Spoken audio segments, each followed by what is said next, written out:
So let's say you found a skeleton. How would you tell people that this is you personally? How would you decide? Well, interesting question. I don't know. I'd have to do some research on this.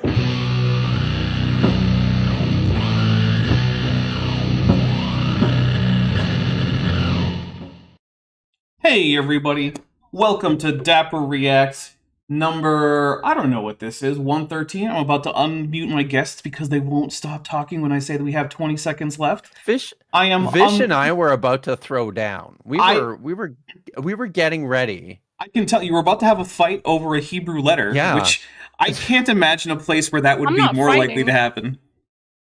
I'm not fighting. I'm just saying, like, both are fine.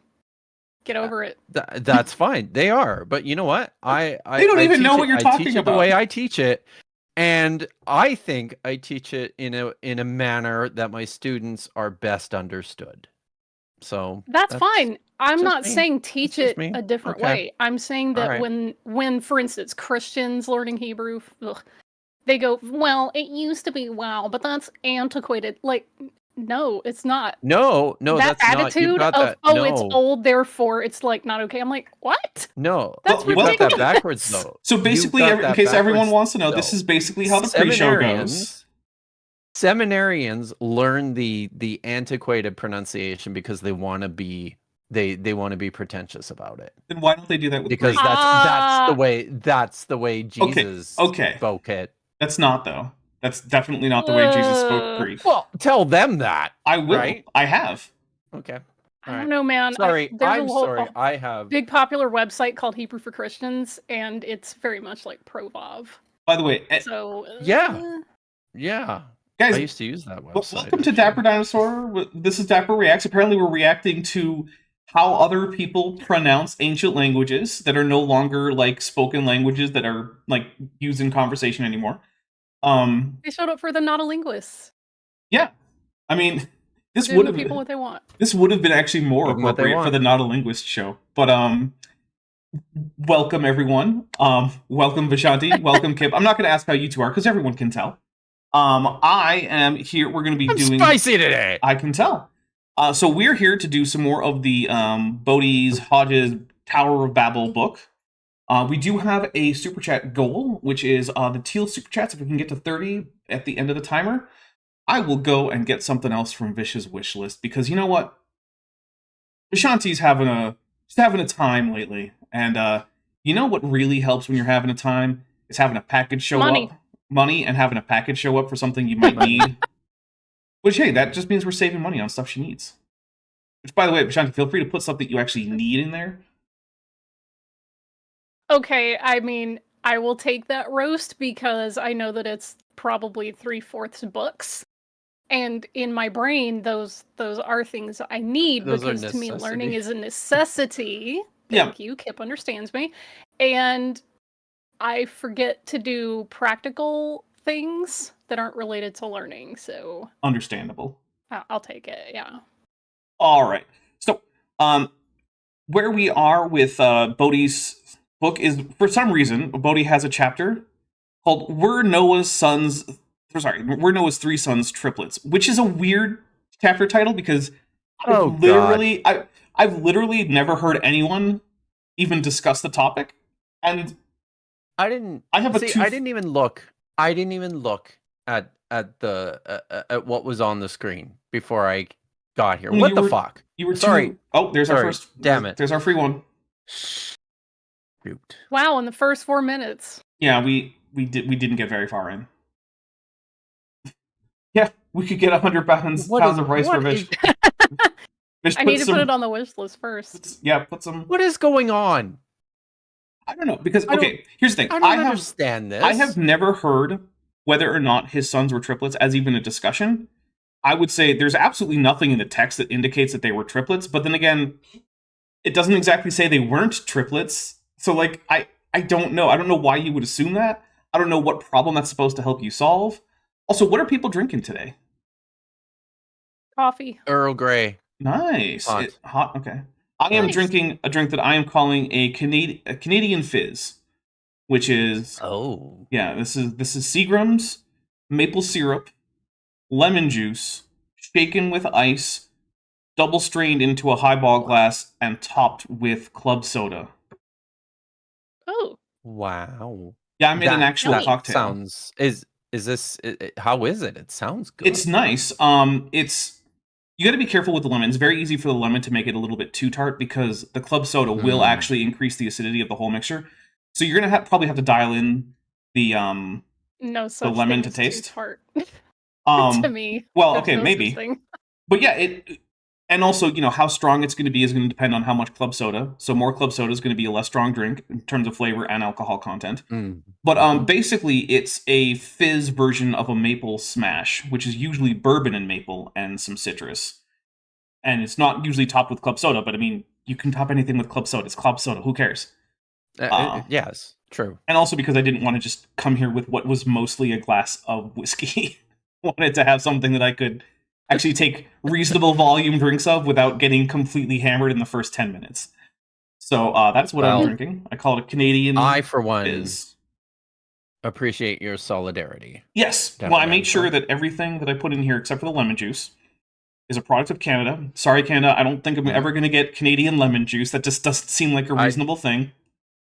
I don't think I'm an unusual Canadian kid in that I suspect that all Canadian kids tried to grow lemon trees. Huh. I feel like that wouldn't work very well. And it did not. It never works. No, yeah. they just don't grow here. I'm also dressing in solidarity with Canada. I'm wearing my you are. buffalo check plaid. Nice. So. Happy to see the plaid. I learned yesterday that not everyone in this world knows what a Mac jacket is. So, interesting. Oh, okay. Well, yeah. All right. Well, we got a few super chats. Everything. We got a few super chats to go through. So, Metageeky Platypus Warlock for $5 says, books are absolutely necessary, librarian approved.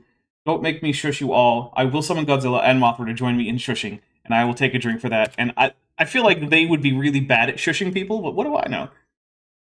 Mothra wouldn't. She's the shusher out of all the kaiju. That's true. There's actually that one scene that I love in... I can't remember the title of it, but basically... Rodan and Anguirus and Godzilla are all like basically fighting, and Caterpillar Mothra comes up and is like, "What the hell are you doing? Let's all go kick Ghidorah's ass! Stop fighting!" And they're like, "I don't wanna." It's like, "Come on, we gotta take care of this." And so then finally the other monsters begrudgingly accept that, okay, maybe it's time to go fight Ghidorah. Listen, that was also one of the best scenes in the Godzilla versus Kong, like the second one. Oh, it's when literally Godzilla and Kong are throwing down at the pyramids and just suplexing each other, and Mothra shows up and is like, Stop fighting! We have an enemy to go deal with." And they both go, "Yes, ma'am." But also Godzilla's like, "My wife." Mothra really takes on the persona of like the annoyed mom every once in a while, who's like, "Oh my god, kids, come on, we have work to do. Let's stop with all this petty nonsense." That's one of the reasons I call her Momthra. It really is.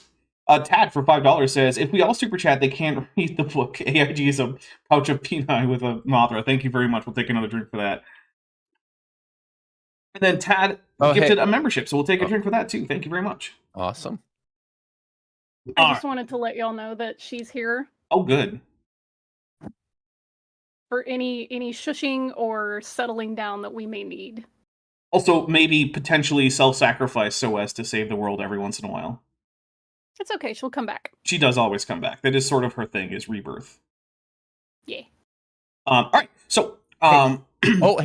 before we start, can Vish and I share the very, very exciting news of the day? Yes, only if it's very, very exciting, though. It's very, very exciting. Do you want to share, Vish? Because you... No, it's your channel. Go ahead. You brought my attention to it. So I don't know if you guys noticed, but we did a stream yesterday. Responding to an inspiring philosophy video because he very, very foolishly decided to attempt to critique a video made by Dr. Justin Sledge over at Esoterica, who does excellent work. Quality work, guys. Excellent work. How shocked was I to look at my DMs this morning and see one from Vish that said, "Oh my God, Esoterica commented on our stream yesterday." You've been noticed by Senpai. Senpai noticed you. Senpai noticed. Mhm. He noticed. So yeah, I am. That has made my day. Awesome. And now here I am reading Bodhi Hodge. well, so- ups and downs. Right. But I think actually, I knew it was only down from there. Honestly, like Yeah. how do you? well, yeah, the day wasn't going to get better. No. All right, but I do think we're going to start with Kip reading because someone abandoned us last time. Abated. Yes, I did. He abandoned So, us. by for the a bunch way, of Jillian, apologists. I I just know, have right? I have to say, Jillian, the cup and the saucer, and the pot Ooh, are Very classy. they're from my grandmother's china. nice. Aww. Yeah. Is that Grandma Davis? No, that's Grandma Risky, the German Oh. one. So not the Canadian one. So yeah. Huh. All right. Here we go. I can't bring myself to repeat the title. That's fair. Just go for it. Why do people look so different if Noah's 3 sons were triplets? That is a phrase. What are we doing? Who said? I really want to know whoever said they were triplets. Who came up with What? this? Is happening? I don't know. I don't. I have to have a say theory. though, on this point, Go ahead. Check it. just quickly on this point, I'm quite sure that there are no triplets in the Bible.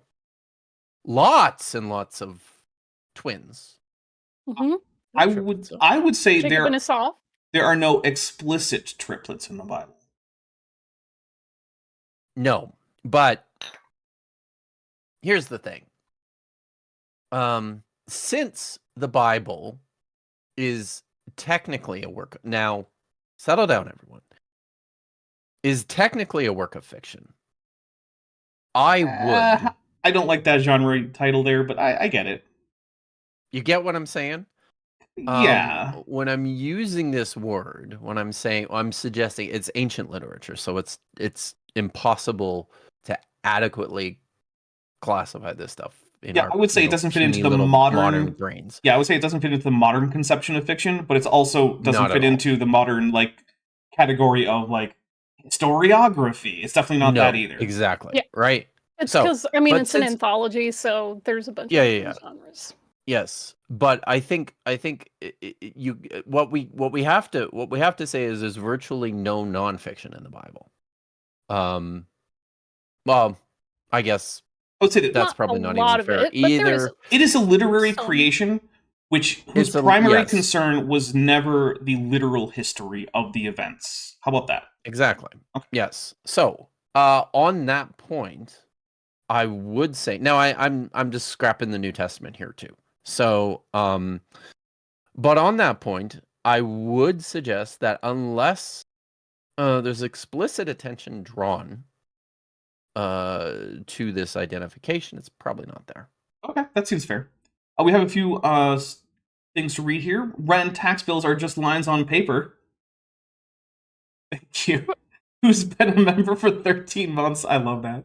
Is at the amniote level says, I'm in bed with a terrible sinus infection, but I get to watch the Science Warriors. Love you guys with a trans flag, which of course trans rights. Jessica Bell just joined the channel at the tetrapod level. Welcome, Jessica Bell. If you have trouble getting into Welcome, the Jessica. Discord server, here this is for everyone, right? I have to say this every once in a while.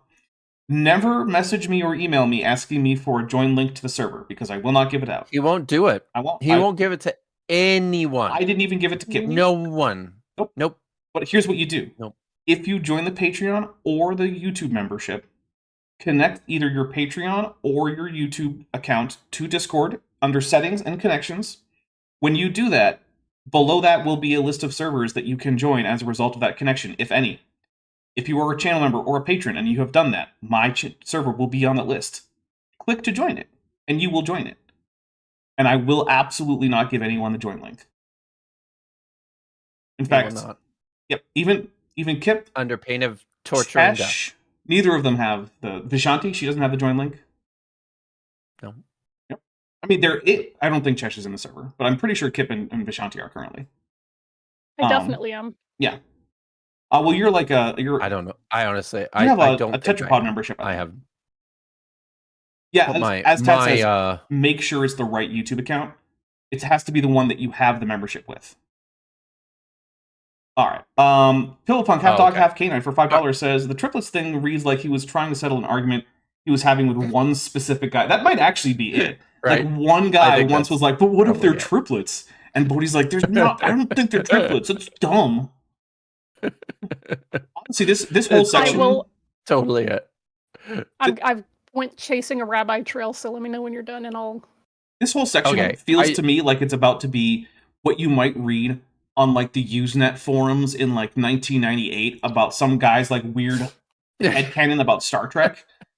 Like that's the energy I'm getting. Is like weird Usenet 1990s argument about like Star Trek headcanon between two gigantic nerds. And yes, I say that as a gigantic nerd. Yeah.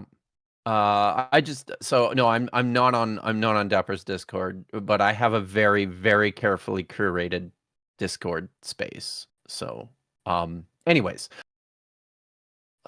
And we all inherited the same genetic information. The Bible indicates that Noah had 3 sons prior to the flood. Genesis 6:10 is that probably just a text, isn't it? And Noah had 3 or begat 3 sons, whatever. Oh, wow! Thanks, Bodhi. That was necessary. But many people mistakenly generally think you don't need to have the whole text in a footnote if you inline cite after a Bible you verse. just said, right? Yeah, right. That's. I mean, a lot of this is just us acting like college professors and like marking points off for like formatting and citation like errors. Professors be like that. Go ahead, sorry. Yeah. Let me finish the paragraph. But many people mistakenly think that they were triplets and hence may have looked identical due to Genesis 5:32. Citation needed. Right. Yeah, who's the many? This is the section here. So why many people? Oh, here we go. This would get in Many. if this were Wikipedia, there'd be a little This is a superscript. Donald Trump many. Right. This would be a superscript in Wikipedia that says who people are saying. Yeah. Yeah, I've been many told. People are saying. I've been told many people are saying that I have the best sons, the best triplets. I've heard it. No one has triplets like me.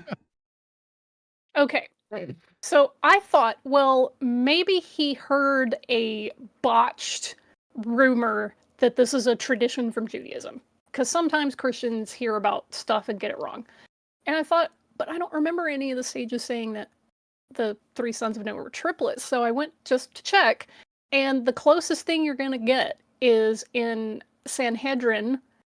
They're arguing over whether Shem or Japheth is the oldest because Shem's listed first in one passage, but Japheth is listed first in a different one. So they're just arguing over which of those 2 were the oldest, but they do not argue if they were triplets. They do not think that. So yeah. Turkey Sloth, who's been a member for 17 months, is at the Tetrapod level, says 17 months of Godzilla, and we'll take a drink. Thank you very much. Did you guys see the citation here? To Noah's sons were not all the same age, but let's begin with Genesis 5:32. And Noah was 500 years old, and Noah begot Shem, Ham, and Japheth. That's it. Wow. I mean, look, I'm with Bodhi in that does not provide positive evidence that they were triplets. I mean, okay, first of all, let's get one thing out of the way. They never existed. These are literary characters who never existed in any meaningful way. Even if maybe some people had an ancestor with these names, which they probably didn't, but even if they did, there were not 3 guys who got off of a giant boat in the middle of Turkey or something after having survived a worldwide deluge, because none of that happened. So, right off the bat, the whole thing is like, Bodhi, you at no point have given me even a hint of a reason to think that any of this is historical in any way. All you've done is say, well, wow, you know what, guys? the island Tuvalu. That kind of sounds like Tubal. So, and also there's a river in India that kind of sounds like the name Ethiopia. So maybe there's a connection there. Like, no. That's it, right? That's it. That's the most he's done. And the other thing is just randomly try to connect separate language families with no evidence other than that it would be convenient for Bodhi's version of history if those language families were actually part of a larger language family. That's it. That's all Bodhi has done. So, sorry. That's it. No, it's fine. That's good. So, shall I continue? Yeah. Yes. This indicates that Noah was 500 or just over when his first son was born. Listings such as these are rarely an indication of age. Rather, they show that Noah began... How did he write a whole chapter about this? It's not a very long chapter. Is it just this page? Is this really? It's probably not that much more, honestly. What the hell is going on? Yeah, it's like 3 pages. Oh my god, it's. Look, you gotta remember, Bodhi's chapters are a very different length, and you know what? I'm gonna let that one pass. Like, whatever, fine. You have some chapters that are like 40 pages long, and some that are 3. Different topics take different amounts of time to cover. I'm not gonna complain too much about that. So where were we? But let's get real though. If this is all you have to say about this, throw it in an appendix. Yeah. At the end, or do you think he knows how an appendix is supposed to work? Excursus. This should be an excursus. This is what this is. He doesn't know what that is. No. Right. But you also got to remember, Kip, one of the things that Bodhi and Answers in Genesis broadly really want to hammer home is that they're the real anti-racists, actually, because they think that all people actually descend from Adam and Eve, and more specifically from Noah and his sons and their wives, and that therefore, because all humans share common ancestry, that means race is fake. Now, two things. On the one hand, okay, yes, I agree with you that race is fake and that it is entirely a made-up social thing that we apply to people regardless of biology. That's true. But also, if races were real, they would still involve common ancestry, so this argument for why races are fake doesn't make any sense at all. You can't get there. And further, I just want to point out that when you talk to the race realists, they have very similar voting and advocacy habits to Answers in Genesis. So this is a little bit of, I think AIG doth protest too much when it comes to we're actually the real anti-racists. It's Convergent Evolution, but on the right wing. Team ONB Formula 1 Dog Racing, who's been a member for 19 months and is at the Amulet level, says, Godzilla, Noah's Ark landed on Kilimanjaro. If you know, you know. I actually do know. So yeah. I can't give too much about this away, because there are things that I know that are not public about this. However, I will say this. That was actually suggested as a way to reconcile the out-of-Africa genetics that is very obvious if you look at the genetic information about humans with the Noah's Ark story and just say, hey, creationists are already saying that we don't know what mountain Ararat is from the Bible, because maybe it got renamed after the Tower of Babel and all this stuff. And if you just say that it's Mount Kilimanjaro, that's actually pretty close to where human diversity actually starts in terms of the actual genetic profile of humans, which means you could just set the landing of Noah's Ark right at Kilimanjaro and then set the Tower of Babel nearby, and it clears up the problems with the genetics immediately. I mean, it's completely implausible historically, but like it clears up the genetics problems. Yeah, but it also then further undermines the biblical narrative, because the Bible's pretty damn clear about where the plains of Shinar and Babylon They're are. pretty clear. Look, so unless Babylon just got picked up and dropped in a new location at some point, you just tried to solve one problem by copying actual science from people who do science to try to like shoehorn your theology in there, and then you just created a whole bunch of other problems. So good job. Well, ultimately, that's just what creationism is, right? Is it's like, okay, how much science can we accept while still maintaining our theology without looking like absolute crazy people, right? Because you can remember, at one point, creationists didn't even accept like speciation. They were species fixity types. And they were like, there's no such thing as natural selection. Wow. Every species was created as is. It was on the ark. And then people started pointing out, you couldn't possibly put 2 members of every species on the ark, especially not when you start saying that some of the extinct species went extinct after the flood, like woolly mammoths. It's like, okay, so all these proboscideans are post-flood. So you're going to say you had 2 of each species of Gomphotherium, 2 of each species of Dinotherium, 2 mammoths, 2 of each species of Mastodon, 2 African bush elephants, 2 African forest elephants, 2 Asian elephant. Like, and it just keeps going. And then you say, okay, but also you think sauropods were on there? So now every single species of sauropod gets 2 members. And that's, so then we're like, okay, well, obviously natural selection is true. We've always said it, which of course is just gaslighting. They're pros at gaslighting their own audience. Yeah, I also agree with Anonymous Pie, who says that only needs a C-design proponentist solution, because that's what it is. They just control H, anything that science just determines with absolute certainty, as much as you could say science determines anything with absolute certainty, and they just go and find and replace. Tad, who's been Tad, who for $5 says, I know I have been exposed to many apologetics because I tend to gloss over them, saying Noah was hundreds of years old. AIG is a bag of dicks with emojis.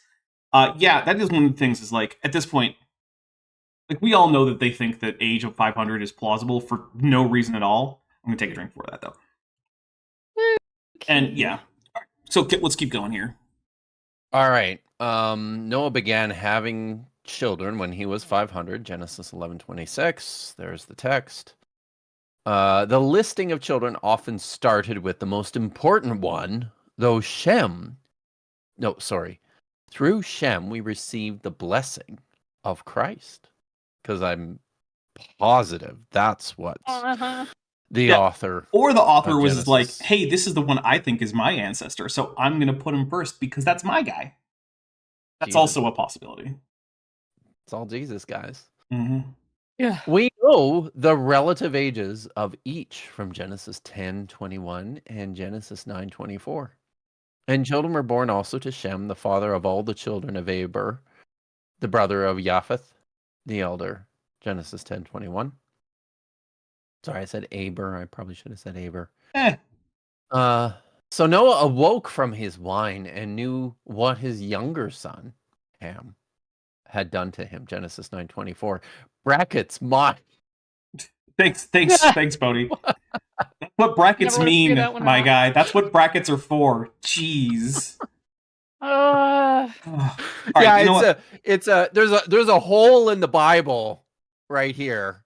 In every copy we have to put the we have to put the reconstruction in there. Vadim Marchenko says, isn't Shem the ancestor of the tribe of Levi? Or which one was supposed to be the priestly one? Well, yeah, but Shem's supposed to be the ancestor of not just the Israelites, but also like the Arabs and a bunch of other people. Yeah. He's basically Semitic people, basically. Yeah, basically, yeah. If your people group speaks a Semitic language, then according to the Bible, the ancestry for your people group is probably going to be Shem. Now, that's not to say that the Bible doesn't acknowledge that people can change their tribal identity and, join with groups to which they're not literally ancestrally related, but it's sort of in the broad sense. But you know what? I'm going to make the executive decision and say, okay, you know what, Bodhi? I more or less agree with you that the text does not portray these guys as triplets, and I don't really care, so I'm just going to skip to the next chapter. Who cares? Who cares? Okay. I particularly like Tad's comment here. Sick. Yes, with sick in the brackets. Oh, thank you for that. Oh, amazing. That has done a lot to compensate for the psychic damage you gotta remember in the last 30 minutes. Bodhi thinks he's written a serious scholarly text here. In Bodhi's mind, this is what real authorship it looks like. This is a real book for real serious people. He did a lot of research on this, y'all. He checked blog posts. And he had those excellent reviewers and editors over at Masters Press to keep him on the straight and narrow, right? Do you think Andrew Snelling took a look at this before it was published? He's the editor in chief. He probably just went. You definitely published it. That's a book. Yeah. Well, I say that because do you think John MacArthur took a look? I doubt it. But I say Andrew Snelling because Snelling is the editor-in-chief of Answers Research Journal, which is their like blog with strict formatting requirements that they pretend is a journal. And let's just say this. I've read plenty of things in Answers Research Journal that, in addition to being just absurdly bad at like science and taking the data seriously and into account at all, also we're just full of mistakes that just a basic editorial team should have fixed, like problems with punctuation, spelling, using the wrong word, and like not in like big technical senses, just like basic English stuff. And I'm specifically thinking of Gabriella Haynes' Archaeopteryx paper, which was just full of bad English. But the thing is, I don't blame Gabriella Haynes because English is her second language, and she's far better at English than I am at Brazilian Portuguese. So I'm not going to criticize her for that. But Snelling, my guy, you're the editor. That's the editor's job. Check it for basic English mistakes. Quite literally, that is what the editor does. He edits the manuscripts. Ben Thick Tunicate for Ben Thick Tunicate for £5 says, "Let's grant a wish for Vish." Thank you very much. And yeah, let's see how close are we? We are at 5 out of 30. So we need 25 more of the Teal Super Chat. So that's going to be, if you're in the US, I believe it's $4.99 or above. I think in the UK it's £5. I don't remember how much it is for most other currencies. I'm sorry. I think it's also €5. Tad for $5 says, sending this for Nowheart. God, I wish I had money at the moment to send. AIG is a bag of dicks, brackets mine. Oh, thank you very much. And thank you for sending it on behalf of someone else. I see Nowheart's, God, I wish I had money. AIG is indeed a bag of dicks. And there's a Mothra, so we will take a drink. Thank you very much. And Robert Adsit says, so I'm sure it was checked by the copyright. Oh, obviously. Do you know about checked by the copyright there, Kip? No. Okay, so there's this. What's his name? I can't remember his name. Fish. What is it? Armando Calvo. Okay. Oh yes, I do know this. The wannabe Christian apologist who is just plagiarism. Well, okay, it's not just plagiarism, but it's not though, because he got the C with the circle. Yeah. Right. That's how you do it. For those of you who might not be in the US and don't know about like copyright law in the US, there's no control over the little copyright symbol in the US. You can just put it anywhere. And it doesn't it neither absolves you of copyright infringement if your work has copyright infringement on your keyboard, guys. Nor is it type it. Nor is it an indication that you have had this work looked over by anyone to verify that it doesn't have copyright infringement. It's just a symbol that says, hey, I claim that this is my intellectual property, or this company claims that this intellectual property belongs to them.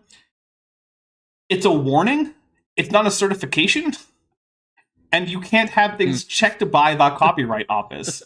That's not how it works. You can have copyright. The copyright office. Right. You can have. There is a copyright office. He just said I had it checked by the copyright. Now, there is such a thing as a copyright office, which will register works, and you do that as a precaution so that it's easier to file suit if you need to in the future. But in the U.S., it is no longer the case that you have to file a copyright claim or with the office in order to copyright things. In the U.S., if there is something that could be copyrighted by you, it is automatically under copyright unless you relinquish it. So right now, this stream is copyrighted by me to the extent that it's my original content. If I were to relinquish that, if I were to say, which I am not currently actually saying, but if I were to say that this stream is now in the Creative Commons with a Creative Commons license, or I release it into the public domain, then it wouldn't be copyrighted by me by my own act. So similarly, Kent Hovind's early stuff, he says explicitly at the beginning of much of it, we don't copyright this. You're free to do whatever you want with it. Which means I can just republish his early stuff. I can edit them however I want, do whatever, because he got rid of it. Now, Armando Calvo, however, just plagiarizes entire chapters and calls it his own work. And then you can always tell what's plagiarized and what's not, because the stuff that's not plagiarized, like, it has coherent thoughts. They might not be, like, correct or good arguments, but they at least form, like, real sentences that you understand what's happening.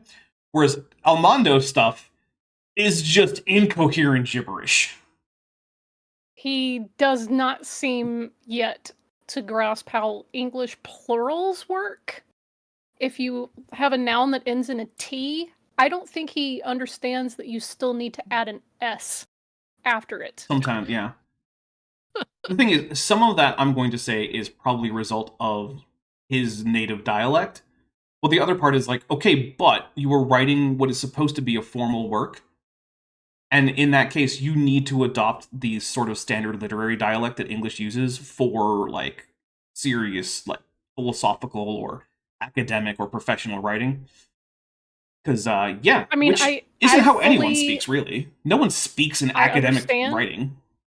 That it's hard to say creationists. That's difficult It's not hard to in type, English sometimes. But it's not hard to type. You Yeah. can just put an S at the end. Yeah. And he'll frequently use the singular form of a noun that ends in a T, but he puts it in a sentence where he's clearly talking about plural of that noun. Yeah. And it's like every freaking time. He also never... Logic, yeah, he sacrificed a lot of sanity to read that. I agree. All right, we got Vadim Radchenko for €5 says, for the kitties.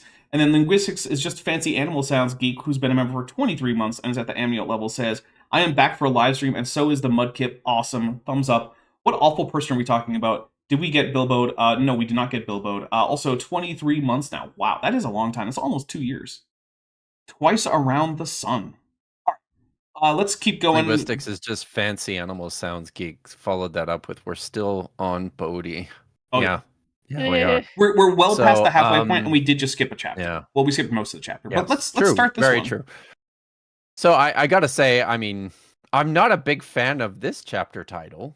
Did those listed in the account of the Tower of Babel have other children after they left Babel? I mean, it seems like the answer would be in the context of the narrative. It should be assumed they did. Yeah. Let's see. Yeah. Let's read the first paragraph. What is the point? By the way, I also have to say, I felt so.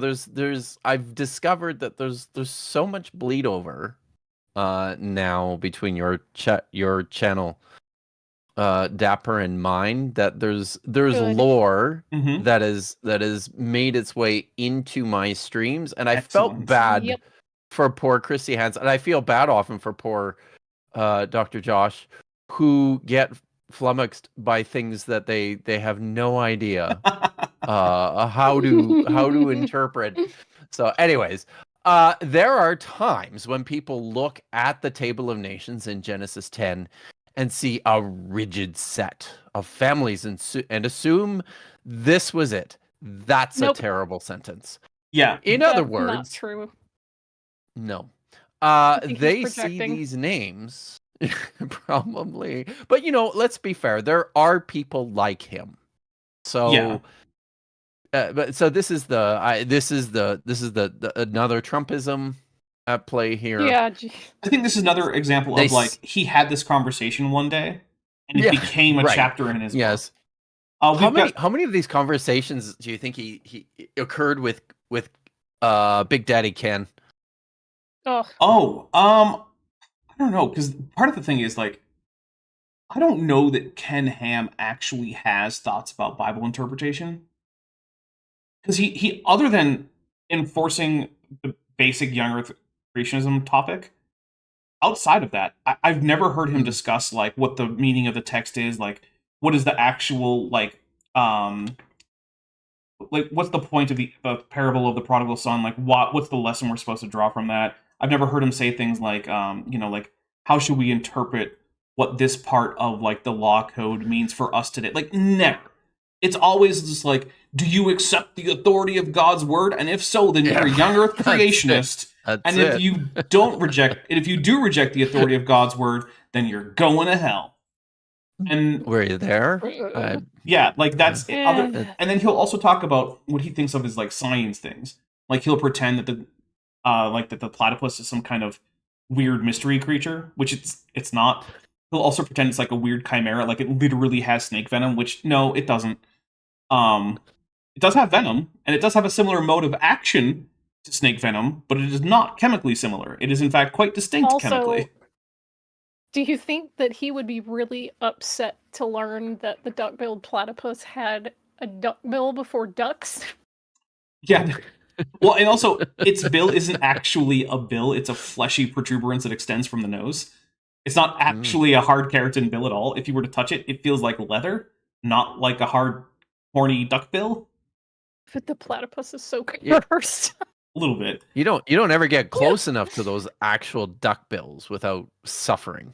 Well, I mean, if it's a female, pain, but it'll be fine. yeah. Wait, do you mean for the duck, for the platypus, or do you mean for the actual ducks? No, for actual ducks. Oh, well, yeah, but I mean, like, you ever had a dead duck? You ever bought a duck from like the Asian market or something? That's possible. There you go. And I never have. I don't think have I had duck before. No, I don't know. Sometimes you can get whole duck. Well, hold on. We have a super chat from Matej Milesevich, which is Polish, maybe? I'm not sure. I'm only saying Polish because it's like the only what am I trying to say? Slavic language is written with the Latin alphabet. But Odgovori o odkriveniu, then in parentheses OUO, Suvrecha Kuraka, I think, which I'm pretty sure is answers in Genesis. It's a bag of dicks, so we're going to take a drink for it. And I hope that I didn't murder what I'm presuming is Polish too much, because I don't know how to read that language. Sorry, Kip, go ahead. All right. Where was I? Sorry, no, I'm okay. Right. Not only was this highly unlikely, but there is a good biblical A good biblical evidence? This is a weird quirk of Christian apologetics writing, which is to treat. I don't know if this is a typo. No, I don't. No, it's a weird quirk of Christian apologist writing specifically to use the word evidence as a count noun, whereas in standard English it is a non-count noun. And here's the thing: to be fair, hold on. To be fair, that is the older use of the word evidence, and it just never changed in Christian apologetic literature. If you read very old scientific literature in English, evidence is indeed a count noun, and you can say evidence is just fine. And that's just a thing it's an archaism that has survived specifically in Christian apologetic literature. It's a weird thing. They're very consistent about it. I don't understand why it persisted in this one weird niche, but it did. I do, because they think science ended around the time that Darwin published Origin of Species. And they're always going to be stuck in that era. I mean, maybe. So science didn't progress. They're going to just continue to use the same old, antiquated crap. Also, hi, Lawrence, and yes, that's the real me and Kip. I've never seen this. Oh no! Like I've seen you. No, I've seen you see it in the plural all the goddamn time. Right. But I've never seen an evidence. Yeah, but it's grammatically it's treating the noun grammatically the same way as a non-count noun. But I think I think this is a Bodhi special. I'll say this. I think that in the context when you use the word evidence, if you're going to use it as a count noun, it is more frequent that you would end up using it as a plural, right? If you're going to use it as a count noun in the first place. Right, yes. I think what that means then is that this is just one of the rare instances where Bodhi is using evidence as a count noun, and for this particular instance, it ends up being singular. And while it's weird, I don't think it's a Bodhiism. I think most Christian apologists would look at this as a perfectly normal sentence. Yeah, but I don't think most apologists would write it. I just don't. I think they'd go, oh yeah, right. But I seriously don't. If you're a Christian apologist, I also think. No, go ahead, Vish. Sorry. Go ahead. Sorry. Okay, so I was going to say, Mate clarified it's Croatian, and that your pronunciation was remarkably good. To be clear, they're fine with Serbo-Croatian because those are also Slavic languages written with the Latin alphabet. Are they? I guess I never really realized that they were. I never really thought about it. Huh. Everybody always forgets about them, but I mean, I don't forget that they exist, but I don't think I ever knew what script they used. Why do they use the Latin alphabet? That's weird. I know why Polish did. It's because of all the heavy influence from, like, Roman Empire remnants and, like, the Catholic Church and whatnot. Why did the Serbs and Croats use it? Where those are. Okay. I mean, that little weird bit of Russia that's in the middle of Western Europe, that uses the Cyrillic alphabet. Yeah, but also Russia. Yeah, that's fair. Also, that's a weird little bit of Russia. It's always confusing on the maps. Like, why is this here? What's the point of Just this one little little sliver of blurb. Russia? Yeah. Yeah. We got another Just make super it chat. as a Tad kid. for $2 Yeah. is evidence is the vestigial organ of apologetics. It is kind of, right? Yes, it kind of is. Because it's a Evidences. It's like English true. in apologetics literature is not normally very archaicized, like at all. It's normally just like modern standard written English, like you would learn in school. But for some reason, they consistently use evidence as a count noun, and I personally don't object to it because it's, for me, it's like a value free choice. Like I don't care. It's not bad. It's not evil. It's weird, but like whatever. You can be weird. I don't care. But yeah, anyway, we've talked way too much about the weird grammar here. Let's move We on. have. Let's move on. I have to say I'm pretty sure though this is Bodhi being bougie. Well, So, I mean that's the entire book. Yeah, right. But Yeah. True. Yes. Okay. He's trying to be bougie at But least. there is a good biblical evidence to show otherwise for some of these listed in the table of nations. See discussion below. See how stupid that sounded? It sounded just as stupid as it looks. Especially See this. discussion below. It's like That's the beginning we're of the just gonna chapter. keep That's reading. the point. That's the point. Welcome to the introductory. Welcome to the introductory paragraph. But Like- the issue becomes Okay. which ones had children after this, and how many, Oh. and which ones Probably- did not, since the Bible does not tell us much about many of these families after Babel. All right, so we got to the end of the introductory paragraph, and here's what we're going to do. We're going to take a vote. Do you want to skip this chapter and see what's next? Yes. Vish said yes. I'll go. You don't have to I'll agree go with, her. with Vish. No, Okay. no, it's fine. I'm Okay. good. I'm like the. Remember, I'm the Was I'm it the chill one. Was that a here. 2-page That was chapter? it. It was like Oh my 2-page God. chapter. Why Wow. why didn't he just turn them both into the same chapter? Why is there an entire blank page? Their answer. Literally, the entire thing is blank. Okay. Oh well, hold on. I mean, it Just is a page of possible footnote. that he's starting all his pages on all his chapters on odd number pages. I do. Oh, okay, that's fair It's then. possible, You know what? but we would have to go and check. I don't. right? I don't care to check, but if that's what's going on, then it's a perfectly fine stylistic choice. Good job, Bodhi. You made a choice. Vadim is casting his vote. What is for Vadim's no vote? skip. Make Kip, but- make supper. All right.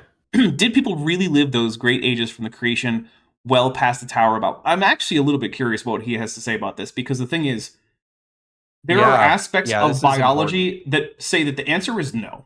Like, very, very definitive.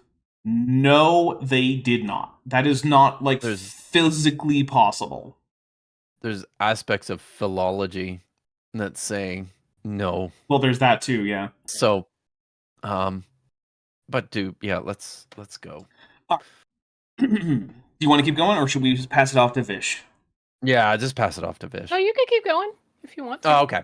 All right. Well, Doesn't I didn't get to read it all last week, and I suffered for it. Yeah, remember, And then you We come won't back talk- to this We brain won't talk rot. about that. Yeah. Kip went to go do even Imagine. stupider things.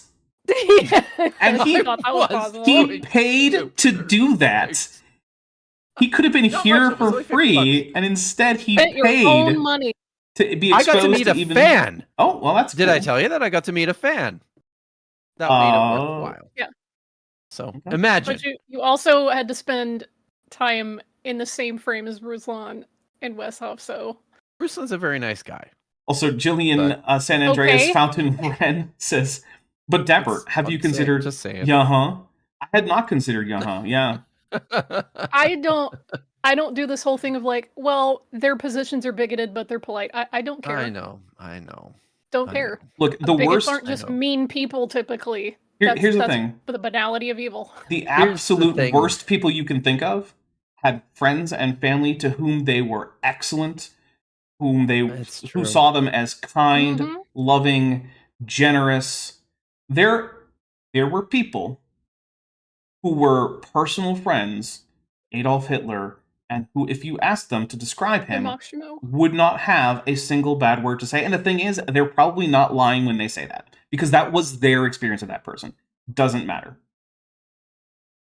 Does not matter. That's fair. That's fair.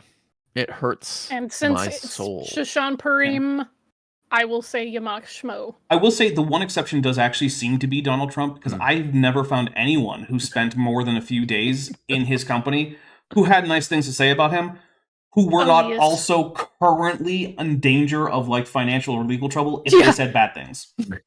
For real. Yeah. I mean, look, I want to point out every single person who was in his cabinet for his first term said not only were they endorsing his opponent, but that he should not be anywhere near the reins of power. God, that's wild. That should tell you something. I didn't even. Yeah. Wow, I didn't even. Though. Even Rick Perry. Everybody. Yeah.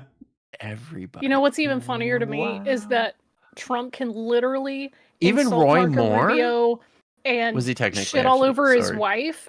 And then Marco's like, no, yeah, I'll totally join your administration and vote for you, daddy. Marco Rubio clearly seems to have some kind of a humiliation fetish, which normally I would say, hey, if that's your thing, that's your thing. I do draw the line, though, on when that thing of yours, your humiliation fetish, is helping usher in fascism. That's where I'm going to draw the line. Like, I'm not here to kink shame, right? I just found out that my new kink is watching Elon Musk's net worth go down. Yes. That's my new kink. And I think that's a perfectly acceptable kink. Boy, you are not alone, my friend. Like, oh, it's dropping more. Oh, 50 more points. Like, I gotta be honest, though. Chesh sent me a graph of like Tesla stock value, and I was like, I have never been turned on more by a graph. Right. I'm so hard right now. I immediately sent that back to her, and she's like, yeah, it is kind of like that. And I was like, yeah. All right, we got another super chat, and we should probably move on. Metageeky Platypus Warlock for $5 says, what if the Earth's orbital speed was increased a lot because there were less people, thereby less weight?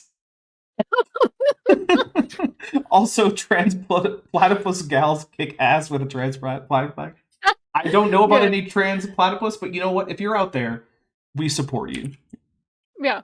Also, Vadim says Kip is Canadian. Politeness is super effective against him. Yeah. It is a very powerful move on Canadian Pokemon. Very, very powerful. Yeah. All right.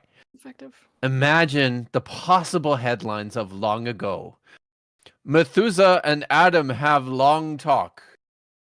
Noah outlives great-great-great-grandson Peleg.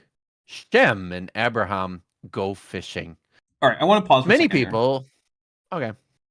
I really do not think that the authors of these texts had in mind the literal ages, and then in mind like that if you stack them up, it means that like Noah apparently outlives several of his descendants. It wasn't a thing they were thinking about, because I don't think that the authors intended you to think that these were literal ages. Nope. And I mean, all of the Midrash and stuff about Shem getting to know Abraham and all that stuff, that's much later. Mm-hmm. That's rabbinic stuff that comes centuries after these texts are written. Because you start to see, I have to go back and check, because a lot of these texts are really fragmentary, but you start to see some of this kind of stuff taking place in the Dead Sea Scrolls. There's lots of Aramaic literature about Noah, but like I said, it's very fragmentary. So Dapper. Mm-hmm. Nee, who I suspect is the Timo and B Formula One Racing, just outed your allegiance here, Camarilla. The antediluvians didn't exist. Or am I recognize actually that ivory tower propaganda? Maybe I'm actually just a secret Sabbat plant who's trying to trick everyone into believing that the antediluvians don't exist, so that my antediluvian can take over. That's right. Oh. Right. I have some very, very bespoke headcanon about the Ravnos after like the whole situation there. But we'll talk about that afterwards. I feel like Kip is lost with the World of Darkness lore. He just doesn't know. I have no idea what's going on. That is okay. I am an honorary boomer. It's true. You get a lot of boomer energy. So much. You have many some people. boomer tendencies. But only some. I'm just leaning into it, guys. Many people are unfamiliar with historical figures. Oh yeah, yes, for sure, Bodhi. Many people are unfamiliar with the historical figures in Genesis. Just No one's ever heard of Abraham. I'm not going to say it. I'm also going to say it. which figure from Genesis is historical? Right, thank you. Because I'm pretty sure the evidence is pointing towards none. It is sometimes difficult to believe that people lived such long lives too, but they did. Ooh. But they did. All right, to be fair, this is his intro. Much to learn from these patriarchs, early fathers of the human race. See, but let's simply do some introductions to the group here. Yeah, see, that right there, that parenthetical note makes me wonder, like, who does Bodhi think this is Josephus, the first century historian. That's what that is. That's the thing, right? Really, fathers of the human race. This is like when you're. If he thinks he's writing this, when you write a kid's book and you use a word that you think maybe this is their first time learning it, or you're trying to teach them, you give them the word, and then in parentheses you give them the simplified definition. Mm-hmm. That's what this feels like. You're just writing to elementary school kids, or perhaps middle school kids. Yeah, but that's the thing. Because most of this book, it seems like he's trying to ape something that a PhD might write as a book for an educated crowd, but not necessarily that's peer reviewed, right? Mm. If you have trade books, right, trade books, right? But then again, he then gives us a definition for the word patriarch, and it's like, who is your audience, Bodhi? Because if you're trying to say that this is going to be like a trade book for people who are well educated and knowledgeable about things like the Bible and ancient stuff, and this is your argument for them, then your tone and your general formatting kind of makes sense for that. I mean, you're doing a bad job of it, but your choice to make it seem like a trade book makes sense. But then other times, you define the word patriarch, or you keep retelling us who Josephus is. Who is this book for? And I don't know. Dapper, your hypothesis, or I guess aphorism, that no one has a greater disdain for their audience than young Earth creationists, it is holding true. That is a good point. Yeah, it is. Yeah. All right, we have a €2 super chat from Vadim Radchenko who says AIG is a parking lot of Teslas, and you know what? I'm going to take a drink. Oof. Man, it just sucks so much to see people setting all the swastikars on fire. You shouldn't do that. That's sad. Yeah, I would say if another Tesla were to be set on fire, or another Tesla dealership were to be set on fire, or a Tesla charging station, I would shed a whole tear. Did you guys see that those poor Tesla owners are putting Mazda logos? They're disguising their cars. Yeah. Look. Here's the thing. I love it. If you bought a Tesla in 2017, I get it, right? I get it. I don't. I don't agree with you. I've had these conversations with people many years ago, and we knew that Elon was a piece of shit. See, I did too. Much worse. People who paid attention knew that's the that. thing. But honestly, how much attention are you paying to, the president of the Chrysler Corporation? None. When you purchase your vehicle. And at the time, he wasn't foisting himself into the social spaces like Elon Musk is now. Well, like I said, he has gotten much worse, but even in, say 2017 or 2015, he was already doing the whole, I'm a public figure because he has SpaceX. Yeah, and he loved showing himself as a big public figure of all that stuff. So at that point, he was mostly in contrast to someone like the CEO of Chrysler, who nobody knows who that is. Elon loves being a public figure. He loves being in the spotlight. He loves making all these grand promises. And if I had $1 for every time he said, "Oh, we're going to land on moon and land on the Mars in the next 10 years," but look, oh my gosh, there's a difference between a guy making stupid claims that he can't fulfill about space missions and the guy currently doing the Nazi thing. There's not. There's a difference. This is where I'm at. An intrigued feline says, "A whole tear out of laughter." Yeah, I gotta say. Okay, look, we here at the Dapper Dinosaur channel do not endorse you committing crimes, even the cool crime of destroying Teslas and charging stations and dealerships. But I am also not going to cry about it, nor am I likely to narc. Let's continue. All right. Yeah, go for it. Are we reading the Great Ages? Yeah. Just read the first sentence. Many of the ancient people listed in the Bible's genealogies lived very long. I'm sorry, but like, fuck off. Uh-oh. Seriously, and I know that wasn't a free one, but you guys are gonna have to pay for this one. Like, help Kip out, everybody. I'm just sorry. I'm like bad. I think we broke him. It's too much. Kip can't handle it anymore. He can't handle it. He had to stop. Y'all, we broke him. Bye, Kip. We broke him. Handle it. Dang it. Oh, Kip's gone. Cody's too dumb. Kip is gone. We broke him. This stupid was too much. Neurooctopus for $5 He says saw the for next Kip. sentence. I know he did. He saw the next sentence. Methuselah holds the title of oldest known man at 969 years old, and yet died before his father Enoch, who was translated without death.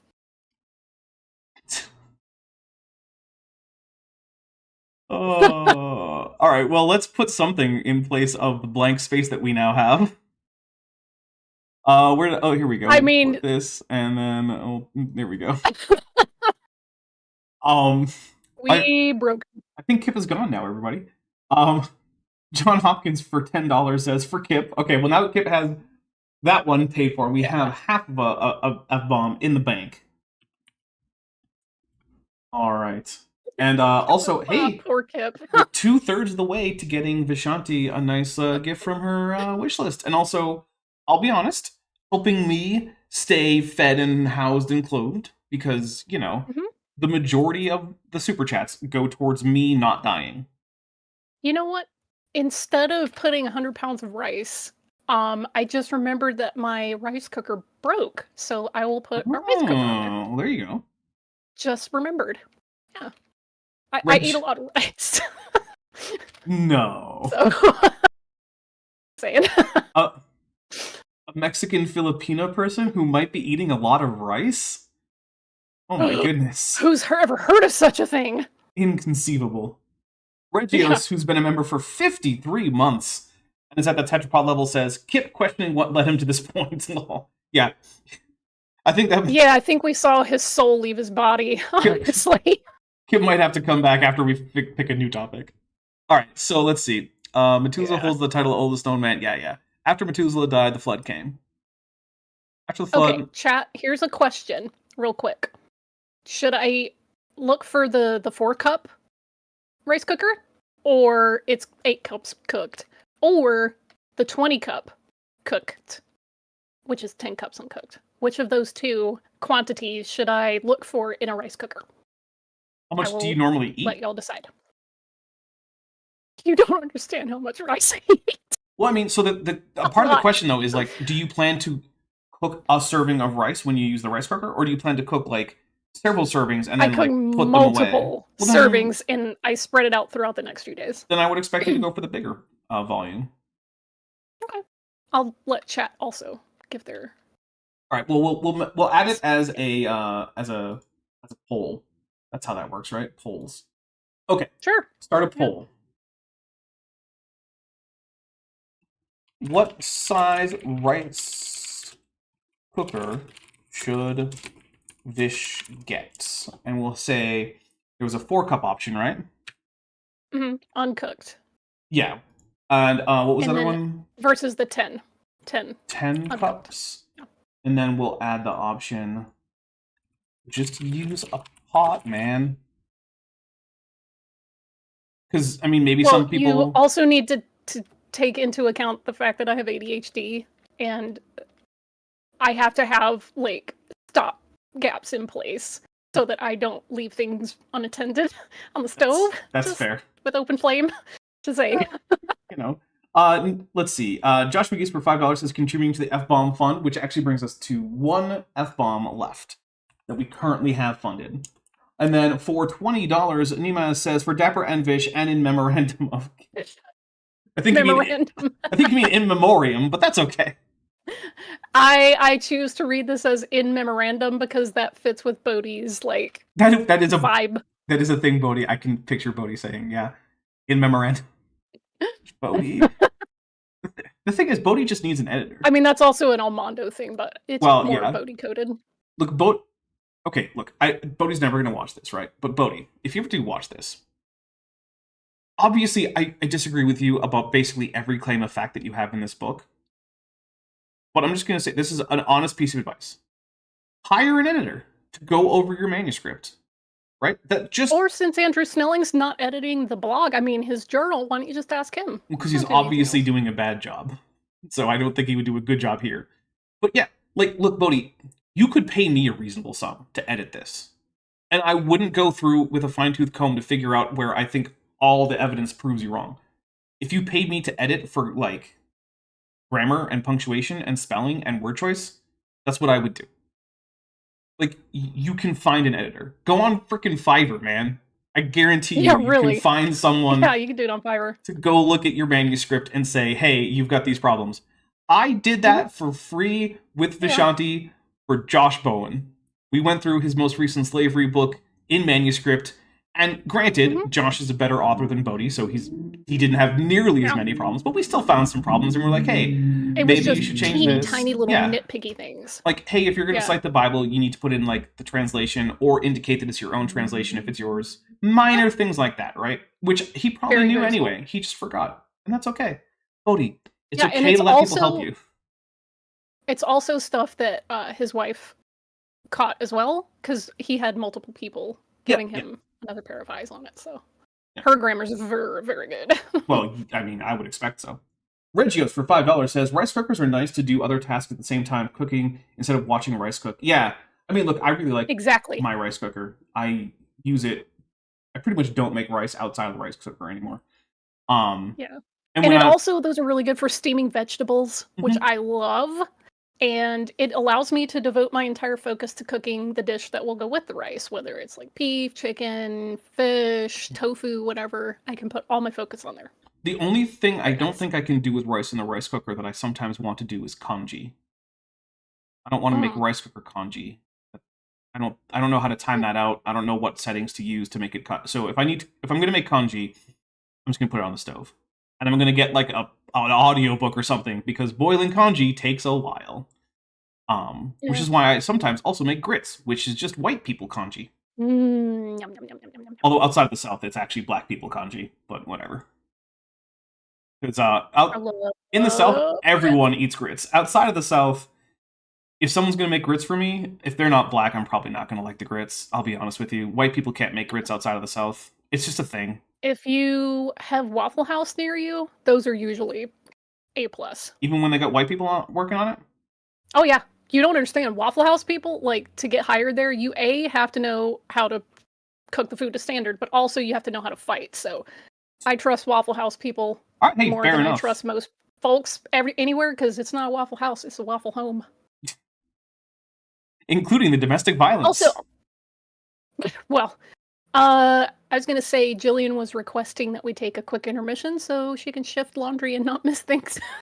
We can do that. Yeah, we can take a quick intermission. Take a bathroom break. Jillian, this is just for you. All right, here we go.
And we are back. Welcome back.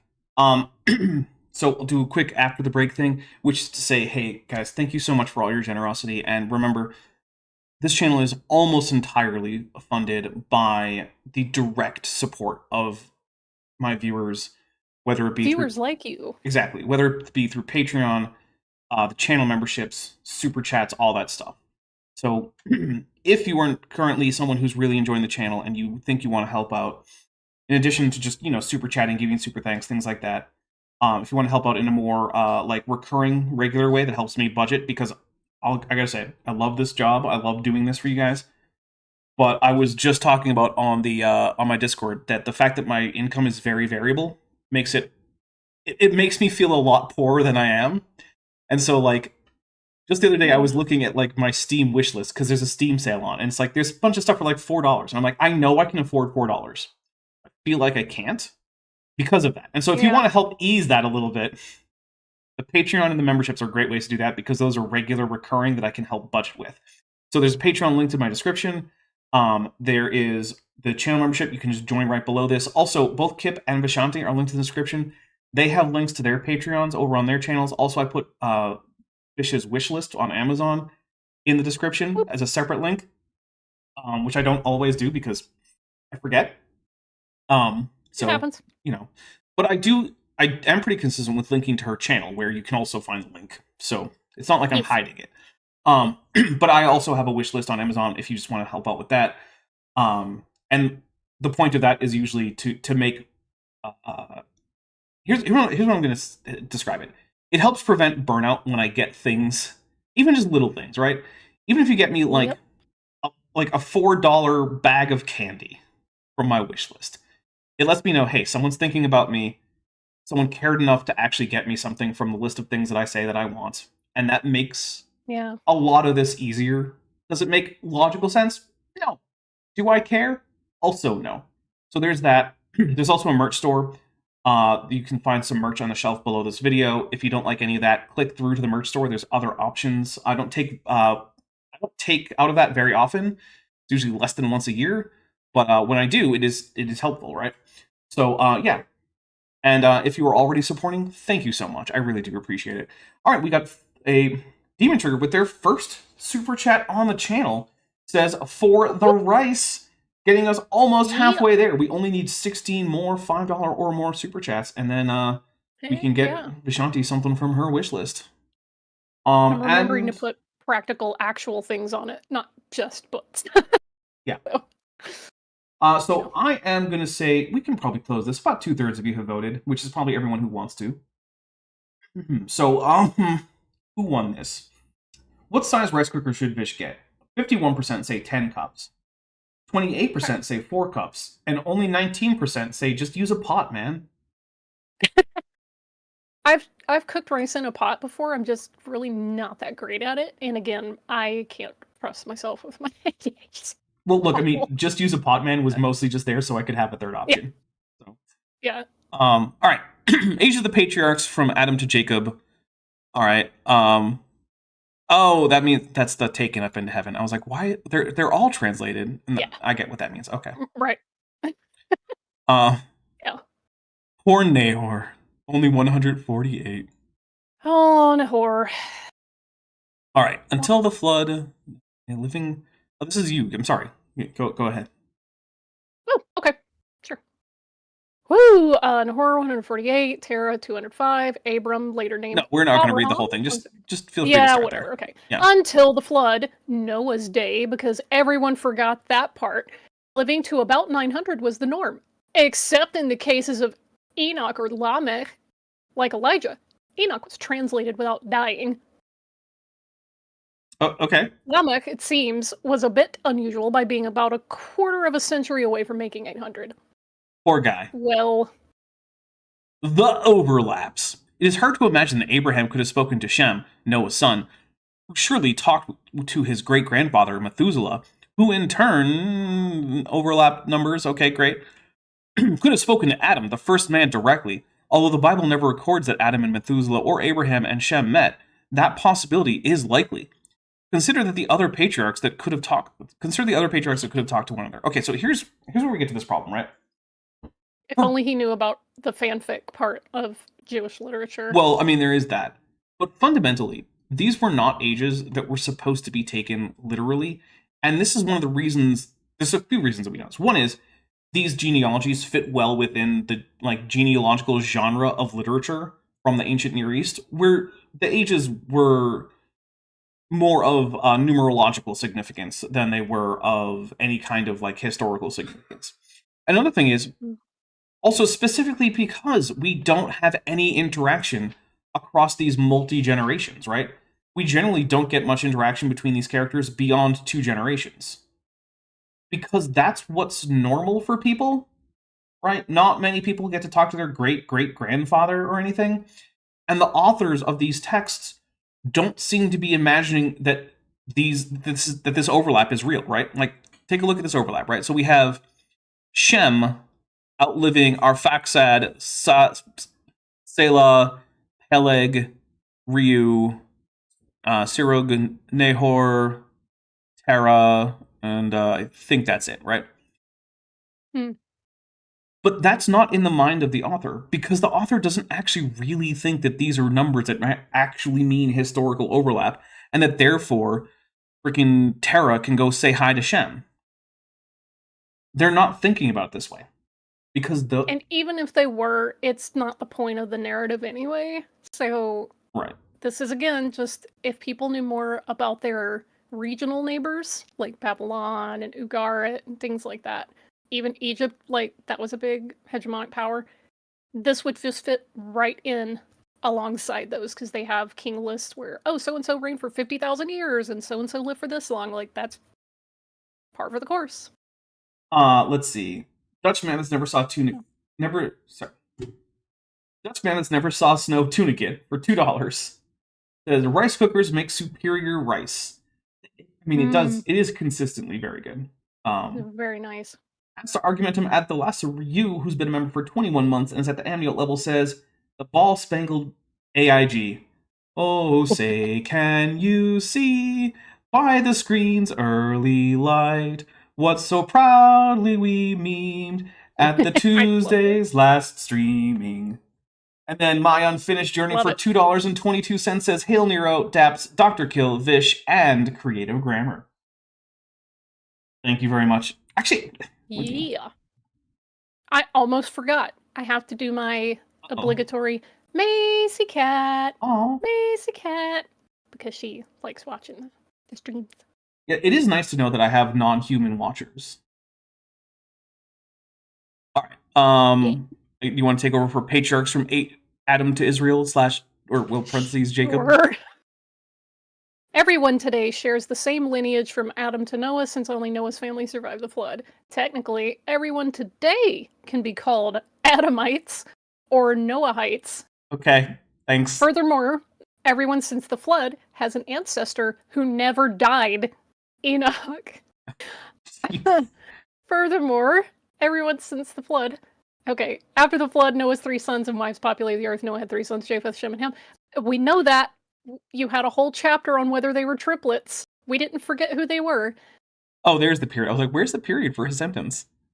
There it is. The list of men in the table above records Shem's line to Abraham, Isaac, and Jacob, who is also called Israel. Israel 12 sons, and through his son Judah, the Bible traces the genealogy of Jesus Christ. Yeah, but it does it in 2 completely contradictory ways. The book of Genesis ends with the death of Joseph, one of Israel's other sons, at 110 years old. Tad for $2. But he didn't make it as far as Moses. He got to 120. There you go. Tad for $2 says, this stream is enough to charge Bodhi with murder. All right, forward this stream to the FBI. See what they think of it. All right. Extra biblical support. Other ancient cultures have legendary periods or ancient kings lists that support the vast ages of the patriarchs. No, Bodhi. No, they don't. Oh my god, I'm taking a drink. I can't with this. Jeez. Bodhi. Wow. The fact that there are tropes in ancient mythology doesn't make the ancient mythology literally true. That's not how this works. There are things that humans just kind of do. Like, they like to exaggerate. That's a thing humans do. Yeah. That's why in the times of legends, everything becomes gigantic and epic. That's why we call things that are gigantic epic, because it refers to epic poetry where everything is gigantic and epic. How dare you imply that Paul Bunyan wasn't real, sir? I know, and his great blue ox babe. I mean, Gosh. how else did the Grand Canyon This get is there if it ox wasn't erasure. by Paul Bunyan dragging his axe behind him? I mean, come on. Checkmate atheists. Seriously. Prixie Burning Purple for $5 says, I heard a pastor say the Bible counts years as seasons, i.e. 2 seasons per year, so the real ages are half. Is that remotely a real thing with the Godzilla? So first I'm going to take a drink for the Godzilla, and I'm going to say, not really. Not really. There's no... Jinx. Yeah, exactly. There's no mathematical formula for converting the ages into real ages. The ages are this thing that we just call made up. They were... Generally speaking, the older someone is supposed to have been, that means the wiser and the cooler they were. And that's basically all it is. You can try to look in to find some numerical or numerological significance other than that great age means that you were really cool. There really isn't that much. And it's in line with other genealogies that we see, right? Like we can look at like things like the Babylonian king list or Sumerian genealogies and whatnot. And they also have great ages. And they have kings ruling before and after the Great Flood for thousands of years. And it's a common trope in ancient Near East literature to use people in the far past as having lived or reigned or whatever the relevant time frame is, with really long time frames that are just unrealistic. And like we said, the reason that they don't interact, even though according to the numbers they should have been able to, and you would think they might, is exactly that. The numbers are made up and the authors don't care about those numbers and what the actual implications are. These aren't people who are trying to do world building for a fantasy novel, right? Seriously. They don't have those verisimilitude concerns because that's not the point of the stories. These stories are here to do things like pass on the traditions of your ancestors, maintain a distinct ethnic diversity in a situation where you're in exile, to describe to people things like how different groups of people should relate to each other, like different tribes and things like that. To give an etiological explanation, which is to say a mythical explanation for things like, why don't snakes have legs? Why do we have to work the ground and deal with thistles? Why does childbirth suck? Things like that, right? And the idea that this is something that was even intended to be a cold, sober, 100% accurate history of the world, that idea hadn't even been invented yet. No one did that at the time. So yeah, no, there's no like simple formula you can apply. Like I've also heard people say like, oh, maybe the ages are months. Like, okay, well then some people are having kids when they're like 6. 5. Yeah, like 5 and 6. Like, it's generally not possible. I know that when I was 6 years old, I wasn't producing gametes. So, and also, Robert Madewell is asking, the ancients used letters as numbers. Maybe those ages were a word. If you read the text, you can tell pretty quickly that they intend to describe numbers. They're not trying to form words. Yeah. Ancient... Because a lot of times they won't just have letters to represent the digits. They'll actually say 480 or 80 and 7, things like that. So it's pretty and generally speaking, in cultures where letters were used as numerals, there were pretty consistent ways to tell. For instance, if you read Greek manuscripts and you come across a series of letters that don't seem to make sense, but there's like a line over them, that usually indicates that's a numeral, that they're using those letters numerically. So there's usually ways. People have strategies for disambiguating this. My unfinished sock, who's been a member for 2 months, says, "Don't babble like bougie Bodhi at the bumbling boob. Like and share the stream instead." Yes, please do like and share the stream. It really does help. All right. Let's see. Who was reading? I don't even remember. I guess I am. Extra biblical support. Other ancient cultures have legendary periods or ancient kings lists to support the vast ages of the patriarch. For example, the Sumerian king list has 8 kings whose lives span a great period of time. Yeah, thousands of years, buddy. Then, accordingly, the flood came, removing Enoch, who was translated, and Noah, who survived the flood. These 8 could easily match up with remaining pre-flood patriarchs. Okay, sure, I guess. Dutch man that never saw snow tunicate for $2 says, creationists like Trump choose to live in fiction. I mean, With him, I think it's more that he's actually delusional. I think he thinks that the fictional world he's living in is real. I don't think he can... Like, you know how when you're like a small child, there's a stage in development where you begin to be able to reliably distinguish between your own imagination and the real world? And before that, that's not very common. Like, it's hard to distinguish those two. I think Trump never really got to that point, and he was insulated by generational wealth from needing to get to that point. And also insulated by rampant narcissism. Yeah. And maybe psychopathy. Anyway. Greek myths point to the patriarchs as well, equating Zeus and Hera as deified corruptions of Adam and Eve. No, Bodhi. Zeus... No. The Greeks have myths about the creation of humanity, and it's not Zeus and Hera being the first humans. What is the citation? What is the citation for this? Number 6. Athena and Eve, Answers in Genesis. Of course, it's just another... It's just an incestuous citation to another Answers in Genesis nonsense piece. What the heck? Oh, I clicked on the damn link. I just don't expect anything more than that at this point. I just don't have any expectations left. I think it was closer. Where was I? The origin of writing? No. Sorry, I clicked a link accidentally, and it had to open up a whole new thing. Great. Oh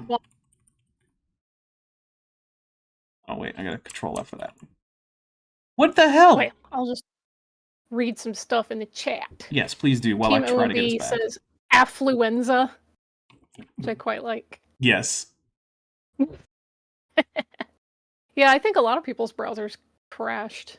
And Joshua Geese, hello, for $5 says, "What the Zeus?" Exactly. Okay, so and here... I concur with Lieutenant Fitz of Rage's ghost. I expect nothing, and I'm still disappointed. That's going to be the best line from that show. Joshua Geese for $5 says, "Yeah, what the..." Oh, sorry, you already read that. Yeah, all right. What the Zeus? All right, so where are we? We only need 14 more of the super chats, but we only have a half hour left. I don't know. We might not get it. Vishanti might be on her own for rice. Unless, of course, you guys go get her rice. All right, so Zeus and Hera. The Chinese also have a legendary period with various rulers. Some researchers... Okay, we've got an Ancient Aliens. Ooh. Some researchers have said... I have to take a drink. Bodhi, if you ever find yourself directly quoting a catchphrase from Ancient Aliens, you should back up and reconsider what you're doing. Oh my goodness. Some researchers. Who? Yeah. Some researchers contend that maybe Noah was an alien, Bodhi. Do you take that one seriously? I have said that these rulers could be kin to Noah's descendants of Babel. Okay, what's the citation on this one? God's promise to the Chinese. That's the same. That is the same book that has the nonsense about Chinese characters being about Bible stories by fundamentally misunderstanding the basics of how Chinese characters are constructed. It will take things that are just there for the phonetic component, and it'll say, "Oh, see, this is actually about like a garden," and they'll misinterpret what the actual elements of the characters are. I've seen people citing that book conflate the Chinese character for gate with a picture of a garden. It's like, nope, that's gate. I don't know very many Chinese characters, but I know gate because I'll tell you what, if you're ever in a place where Chinese characters are the main way people write, that's one that goes all over the place because it ends up in places like words for door and things like that. So like the exit signs all have that character in them.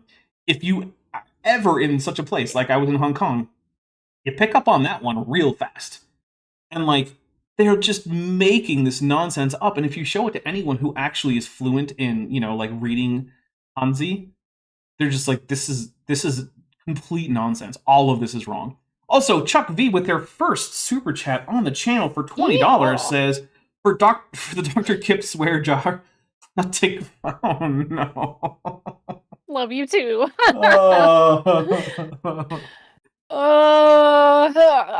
So I believe we actually have brain damage. 3. So next time Kip is here, we'll let him know that he has... Well, we'll add one because we'll get one free one each stream.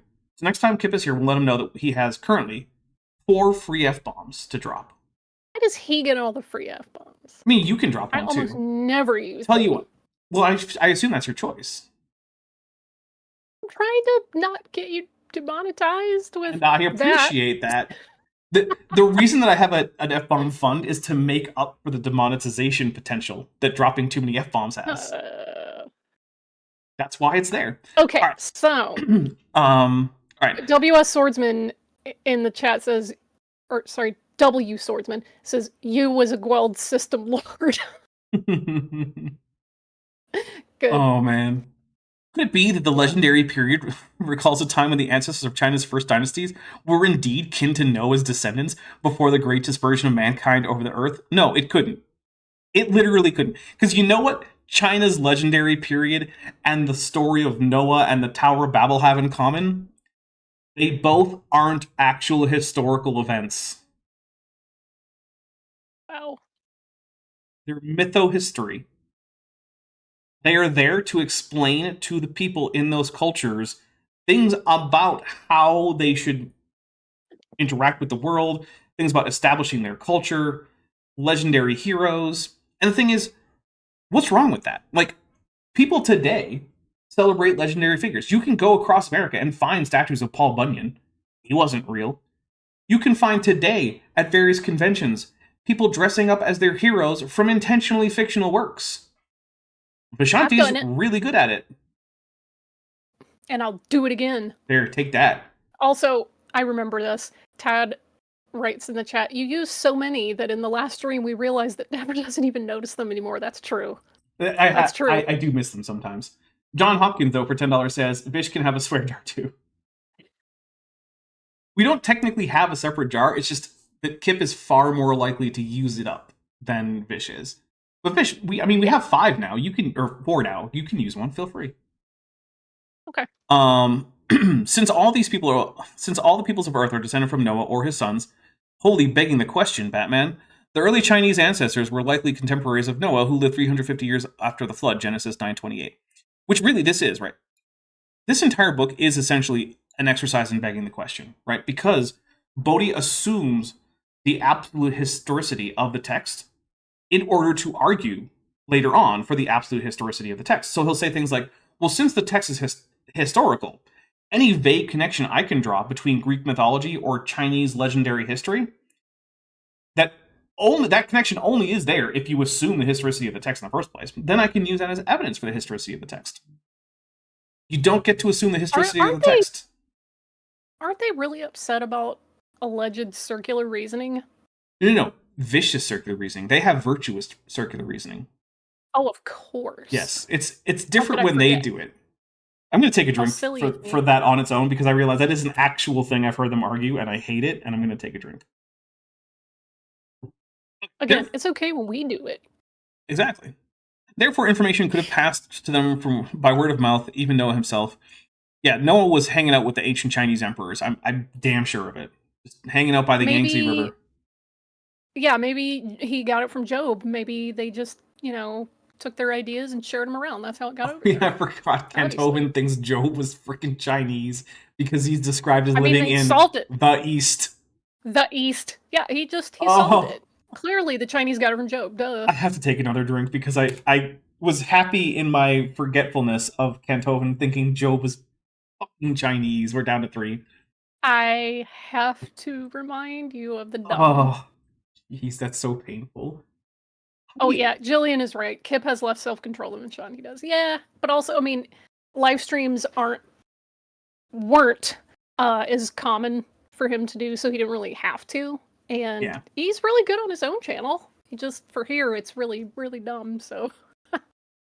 Manchenko says, I recall Patricia from AIG Canada, it's Patricia Engler, who's moved to AIG America recently, explaining why their circular reasoning was actually forward-moving. Yeah, she has done that. You think ICE will deport her? No. I think that actually they probably won't. It might have something to do with the fact that she has pale skin and freckles. No, because there have been at least 1 Canadian and 1 German held in detention. All right, well then maybe. In the last week and a half. So that's why I was like, I guess it's Is it good that they're less racially discriminatory than I thought they would be? No, this whole thing's bad. Okay. But also, Jillian says the self-control is stored in the feeders. Actually, I do think there's a fair chance that Patricia Engler has like a work visa. Again, doesn't make her safe. It doesn't make her safe, but it makes her safer. I don't know. I honestly don't know. I mean, if she is detained, she can just go back to Answers Canada. It won't be a big deal for her if she ends up being deported to Canada. Like, she'll be fine. I am not terribly worried about the safety of Patricia Engler. I don't want her to be deported. I don't think that's fair to her either. But, yeah, I'm not too worried about if she's deported or not. Let's see. Such recollections support the idea that information was passed from Noah to his descendants. No, they don't. Bodhi. Vague similarities in legendary history do not support the idea that there was actual, literal, person-to-person contact between actual, apparently literally historical, mytho-historical figures. That's not how this works. Vague similarities are just that. They're vague similarities, and that's all you have in these areas. That is not sufficient. Oh my goodness. Why is this so painful. Dumb? I can see why Kip left. He probably knew that this was coming. He could sense the dumb. All right. Let's see. Though these other accounts are prone to corruption, unlike Scripture. Bodhi, that's something you have to argue for. Because here's the thing. We know that Scripture isn't immune to quote-unquote corruption because we know of areas where we cannot reconstruct the original text, right? Like, one part that's famous is in Psalm 22. There's a section like, my hands are dug out, or like a lion's my hand and feet. No one knows what the original reading is. People have ideas, but the Hebrew, all the Hebrew we have, doesn't make a whole lot of sense, and neither does the Greek, so we can't say, well, maybe the Septuagint preserves a reading that makes sense, because it doesn't make much sense either. So, what does... my opinions differ than yours on this one. So. What I'm saying is, there is not a firm consensus on this, because we don't know. We have... I think your ideas are plausible, but we don't know. Yeah, for the audience, Dapper and I have discussed this several times, and I have a completely different conclusion, and this is one of those things where he believes it is not very clear, and I differ. Yeah. So, it's one of the discussions of all time. Yep. I'm very confident we cannot recover the exact reading. However, I do think that Vishanti's preferred reading is entirely plausible. Well, it's only getting stronger the more grammar I become familiar with in Hebrew, and also like the more that I go through the Dead Sea Scrolls. So, yeah, look, those things I have only become. I would love to be more confident in Vishanti's reading. I am currently not. But anyway, it's also not my focus at the moment. Well, it's also not the only place where that's the case, right? Where like the Hebrew doesn't make a lot of sense, the Greek doesn't make a lot of sense. Peshitta doesn't, or Peshitta, I don't know, however you want to call that. The Aramaic translation doesn't make a whole lot of sense. We just don't know. I would call that corruption of the text if anything's going to be corruption of the text. Yeah, and further, we know that there are things in the Bible that we just know didn't historically happen. There was no census requiring people to go to the home villages of their ancestors because that doesn't make any sense. The whole point of a census is to figure out how many people live where. You ask them to move in that place at that time. Right. It's because it's for taxation purposes, right? Like, think about the U.S. Census, right? The U.S. Census has one big goal: congressional apportionment. It also gets used for statistics and stuff like that, right? But primarily, the reason that the Constitution mandates that there be censuses is so that you can figure out which states get how many Congress people, right? If you said, okay, everyone, you have to move to your birth state to register for the census, that would defeat the entire purpose. Now, in the Roman Empire, it was primarily about taxation and not representation, because here's a quick hint. People weren't getting representatives in the Roman Senate because of the population of Judea. That wasn't a thing. But they were being taxed relative to that, because taxation, from the Roman standpoint, like if you're the Roman Empire, you care about how much tax your various provinces are paying in total. It's up to the rulers of those provinces to figure out who gets taxed by how much individually. But for you, the tax burden that province owes is based on their population, which you use a census to determine. People are going to be moving around. That doesn't make any sense. We also know there was no slaughter of the innocents. Like most of the nativity narrative that you're used to, it just didn't happen. So no, Bodhi, Scripture isn't any less susceptible to corruption because we know that there are instances in it where it's ahistorical and where it has in fact been corrupted, and we can't reliably recover the original reading. Yeah, Mark Rose says there are so many parts of the Bible that contradict each other that logic dictates that some of them are corrupted. It's not the contradictions that lead us to conclude that there are corruptions. Those are two slightly different Venn diagram circles. Like, they can overlap, but it's more like, hey, the contradictions let us know that the Bible is an anthology preserving lots of different folk stories and tales and origin myths and things like that. They're compiling them and preserving them. And that a fully literalist version of the Bible is not possible. Yeah. It's not logically possible. Let's see.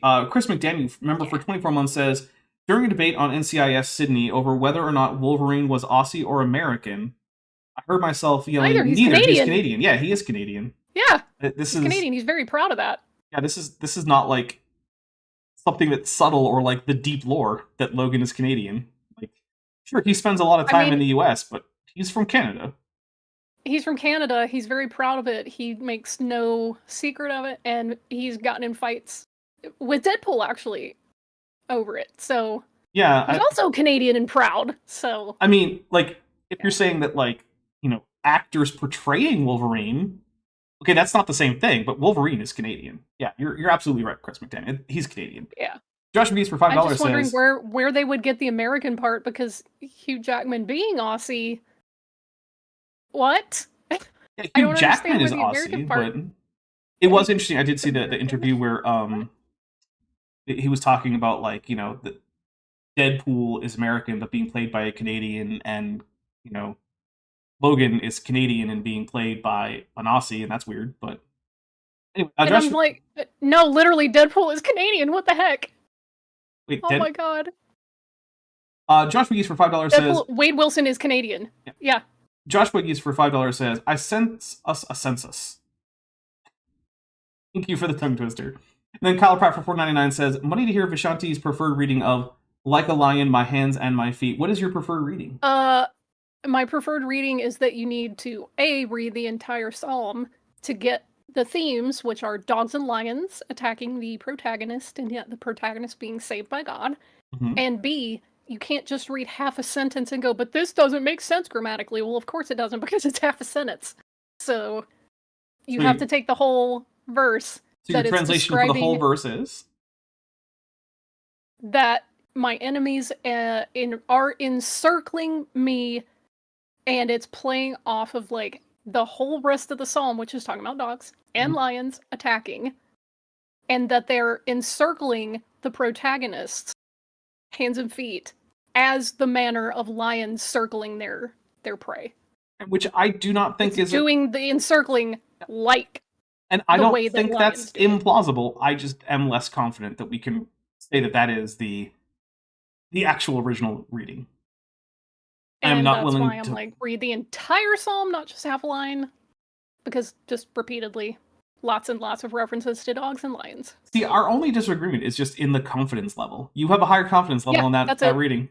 And yet, that fact can still turn it into a day-long argument that we might have had over Discord one day.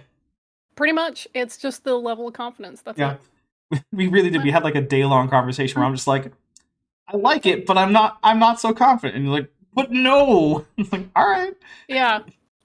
Vishanti, it was the thing about, like, going through the Dead Sea Scrolls is like, okay, if you want to say that the letter that got cut off by the parchment being damaged is a vav, even if you put it there, karu is not a word in Hebrew. It's literally just gibberish. So even if you want to say my position is also that the Dead Sea Scroll reading might already have been corrupted, that they might have been copying off of their own copies that already had textual corruptions. Even if the textual, like, let's just say that the reading's corrupt, cool. But just that particular word, people are like, oh, it has to mean pierced, because that was a vav. And I'm like, no, if that's a vav, you just completely like owned yourself, because that's not a word, Hebrew, and it's also not the word you use for pierced, but side issue. So See, I think that the pierced reading is less likely. Oh yeah, it's almost impossible, actually. My position is that not. My position is it probably wasn't pierced, and I don't know what it was, but Like a Lion is not an implausible reading. Of all the readings, in my very biased opinion, it is the least implausible.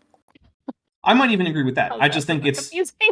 I would probably even agree with that. I think that it's just that I don't see why it couldn't have been a completely different reading that we just don't have preserved at all.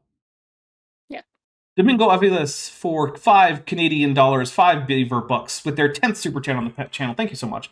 Says, is Brody, which I think you mean Bodhi, aware that there are different manuscripts of the Bible text with different readings?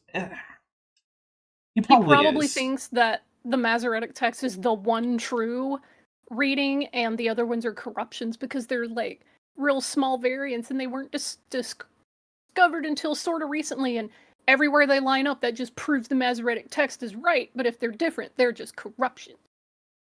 Then the follow-up is, if so, which version of scripture is the uncorrupted one? So I actually slightly disagree with your take on what Bodhi probably thinks about it. I think he's probably in the camp that among all the manuscripts that we have, the correct reading has been preserved, but we have to do work to figure out which one it is, and he's not equipped to do that work. So he leaves it to like the other evangelical Bible scholars. Now, can I prove that that's the case for him? No, I just think that that's a pretty common position among people with Bodhi's like theological bent. But it also is possible that he's just like Masoretic supremacy. I mean, because look, I've met Christians who are like, the Masoretic text just is it. And I've also met Christians who say like, no, the Septuagint is it. I'm like, oh, okay. I mean, look, which version of the book is your official scripture isn't my business, right? If you want to use the Septuagint for your devotional purposes, that's fine. If you want to use the Masoretic text, that's fine. If you want to tell me that either of them are the word of God uncorrupted, I'm going to laugh at your face because it's very obviously not true for any of them. Sure about that. All right, so let's get a little bit more in here. I mean, we could just do some end wrap-up stuff. Oh no, this is the conclusion. Let's just get through this chapter. Yeah, let's just get through that. All right. Okay, are there gaps? The genealogies are very specific in giving the age of the father when the son was born. Footnote. See, also, Kenham, no. Jeez. No. Bodhi, please stop. No. All the... However, in Luke 3:36, he just quotes it. I'm not even going to bother. Depending on the Bible translation, there seems to be an extra Canaan. Because of this, some have proposed that there may be gaps. However, one needs to understand this specific instance better. Expositor Dr. John Gill points out, this Canaan is not mentioned by Moses in Genesis 11:12. That's so weird to put a hash mark or tic-tac-toe. Nor has he ever appeared in any Hebrew copy of the Old Testament, nor in the Samaritan version, nor in the Targum, nor is he mentioned by Josephus, nor in First Chronicles where the genealogy is repeated, nor is it in Beza's most ancient... Yeah. I was going to say, where's the first century of Luke? Yeah, no, it's a quote. It indeed stands in the present copies of the Septuagint, but was not originally there, and therefore could not have been taken by Luke from thence, but seems to be owing to some early negligent transcriber of Luke's Gospel, and since put into the Septuagint to give it authority. I say early, because it is in many Greek copies, and in the Vulgate Latin. Seen it called the Vulgate Latin? Yeah, I usually hear Latin Vulgate, or just the Vulgate, but whatever. Or just the Vulgate, yeah. In all the Oriental versions, even in the Syriac, the oldest of them, but ought not to stand neither in the text nor in any version. That is so weird grammar. For certain it is. There was never such a Canaan. The son of Arphaxad, for Salah was his son, and with him the next word should be connected. What is 10? Exposition in the Bible. See, the thing is, like, I actually find this to be an interesting discussion that I wish Bodhi had gone into. Because, like, this is an actual thing, like, hey, there's something weird going on in the text, and we don't see it in, like, our earliest versions of, like, the Hebrew manuscript, and we also don't see it, like, in our earliest copies of the Septuagint, but we do see it in the majority of Septuagint texts or manuscripts. Like, that's an actual interesting thing that Bodhi could focus on. but instead he's just going to use it to say, "Nah, there was only one Caden." Moving on. Like, that's cool stuff, Bodhi. We could have talked about that. That's real, like, textual criticism that we could have gone into. But yeah, no. but textual criticism means you're criticizing the Bible, which means you hate God's word. Yeah. Which is not what any of that means. I guarantee you that's how they understand it. Yeah. Okay, right. This appears to have been one of a few copyist mistakes that have crept into the manuscripts after Luke wrote the original inspired manuscript. He thinks that Luke... Taking a drink. Oh, it's just a few copyist errors. It's not corrupted. Okay. What is corruption? And also, what's a few? Because there are literally thousands of copyist mistakes across various manuscripts of the Bible. Thousands. Now, look, here's the thing. I don't think that's a big deal. That's pretty normal. Copyist errors happen. Mm-hmm. But like, we have enough copies of those manuscripts to know, like, oh yeah, this one was just a oopsie. Right, but like, the idea that there's only a few, it would be hard to find a manuscript of, like, from the medieval period, which is what most of our manuscripts are, that does not have at least a few copyist errors, like, per page. Because it turns out, until the invention of the printing press, everything was done by hand, and people make mistakes. Yeah. And also, like, some things that we call copyist errors, or, like, changes, are also just things like, someone made an abbreviation on a page. Mm-hmm. Like, oh, I couldn't quite fit Jesus on this line. I'll bet if I put an iota and a sigma and then put a little line over it, that'll be fine. And yeah, it is fine. Because one thing is, Christian scribes definitely did not have the same list of, like, strict rules as, say, like, Jewish scribes, where it's like, no, you're going to get every single letter exactly the same as the previous text, and if you don't, you're going to either fix it, or if you've made too many mistakes, it's time to start the whole damn thing over again. That was not the deal with Christian scribes. You can very plainly tell where they corrected mistakes, because there's, like, scraped off ink, and that's a little, like, blurry and fuzzy, and then they just write over it. Mm-hmm. Or, if they can't erase it for whatever reason, they'll put, like, dots around it, or they'll make some indication, like, this is a whoopsie, but it's the divine name, we're not going to erase it, so just, whoops, my bad. Skip that part. I will say, I do think that the history of Jewish scribal tradition is much more careful than the history of the Christian scribal traditions. Yeah. But it's definitely, there's a lot of people misunderstanding just, like, what it is. Because scribal errors still happen. Mm-hmm. In fact, they're so common that there's categories of them that scholars know about. Like, here's what happens when you accidentally copied the same line or phrase twice because there was similar wording and you just looked away for a second, looked back, and your eye went to the wrong place. There's one. There's one where you skipped it for the same reason, like two lines look similar or they repeat for a reason, and you look away, right? You look back and your eye goes, oh, I already did that, and you skip. Mm-hmm. There's ones where, like, all of this. you write a word and it ends with a particular ending, especially in Greek, and then when you look back, your eye just falls on another word with the same ending, and you continue on from there. Mm-hmm. And usually, grammatically, it's going to end up being okay-ish. Because that's kind of how Greek works. Tad for $2 says, nearly 1/3 of world history, total bullshit. Yeah. Scroll up just a little, and I'll finish this little paragraph. Oh, okay. Okay. Others have pointed out how this error could have occurred rather easily. Again, there's no legitimate reason to introduce gaps into the genealogies other than the desire to extend the dates based on extra-biblical ideas. No. There is a legitimate reason to say that there's gaps there, because you'll notice that a lot of these gaps compensate for the fact that, hey, there's exactly 14 people in this one, then 14 people, then 14 people, and what that gets you up from Adam to Jesus. Yeah. Must be coincidence that it's 14, 14, 14. Like, is that twice 7, which is considered perfect? Like, Yeah, it's probably not a coincidence. It's probably a contrivance of the author. It's a contrivance of the author. Scroll down just a little. I want to read this footnote, number 11.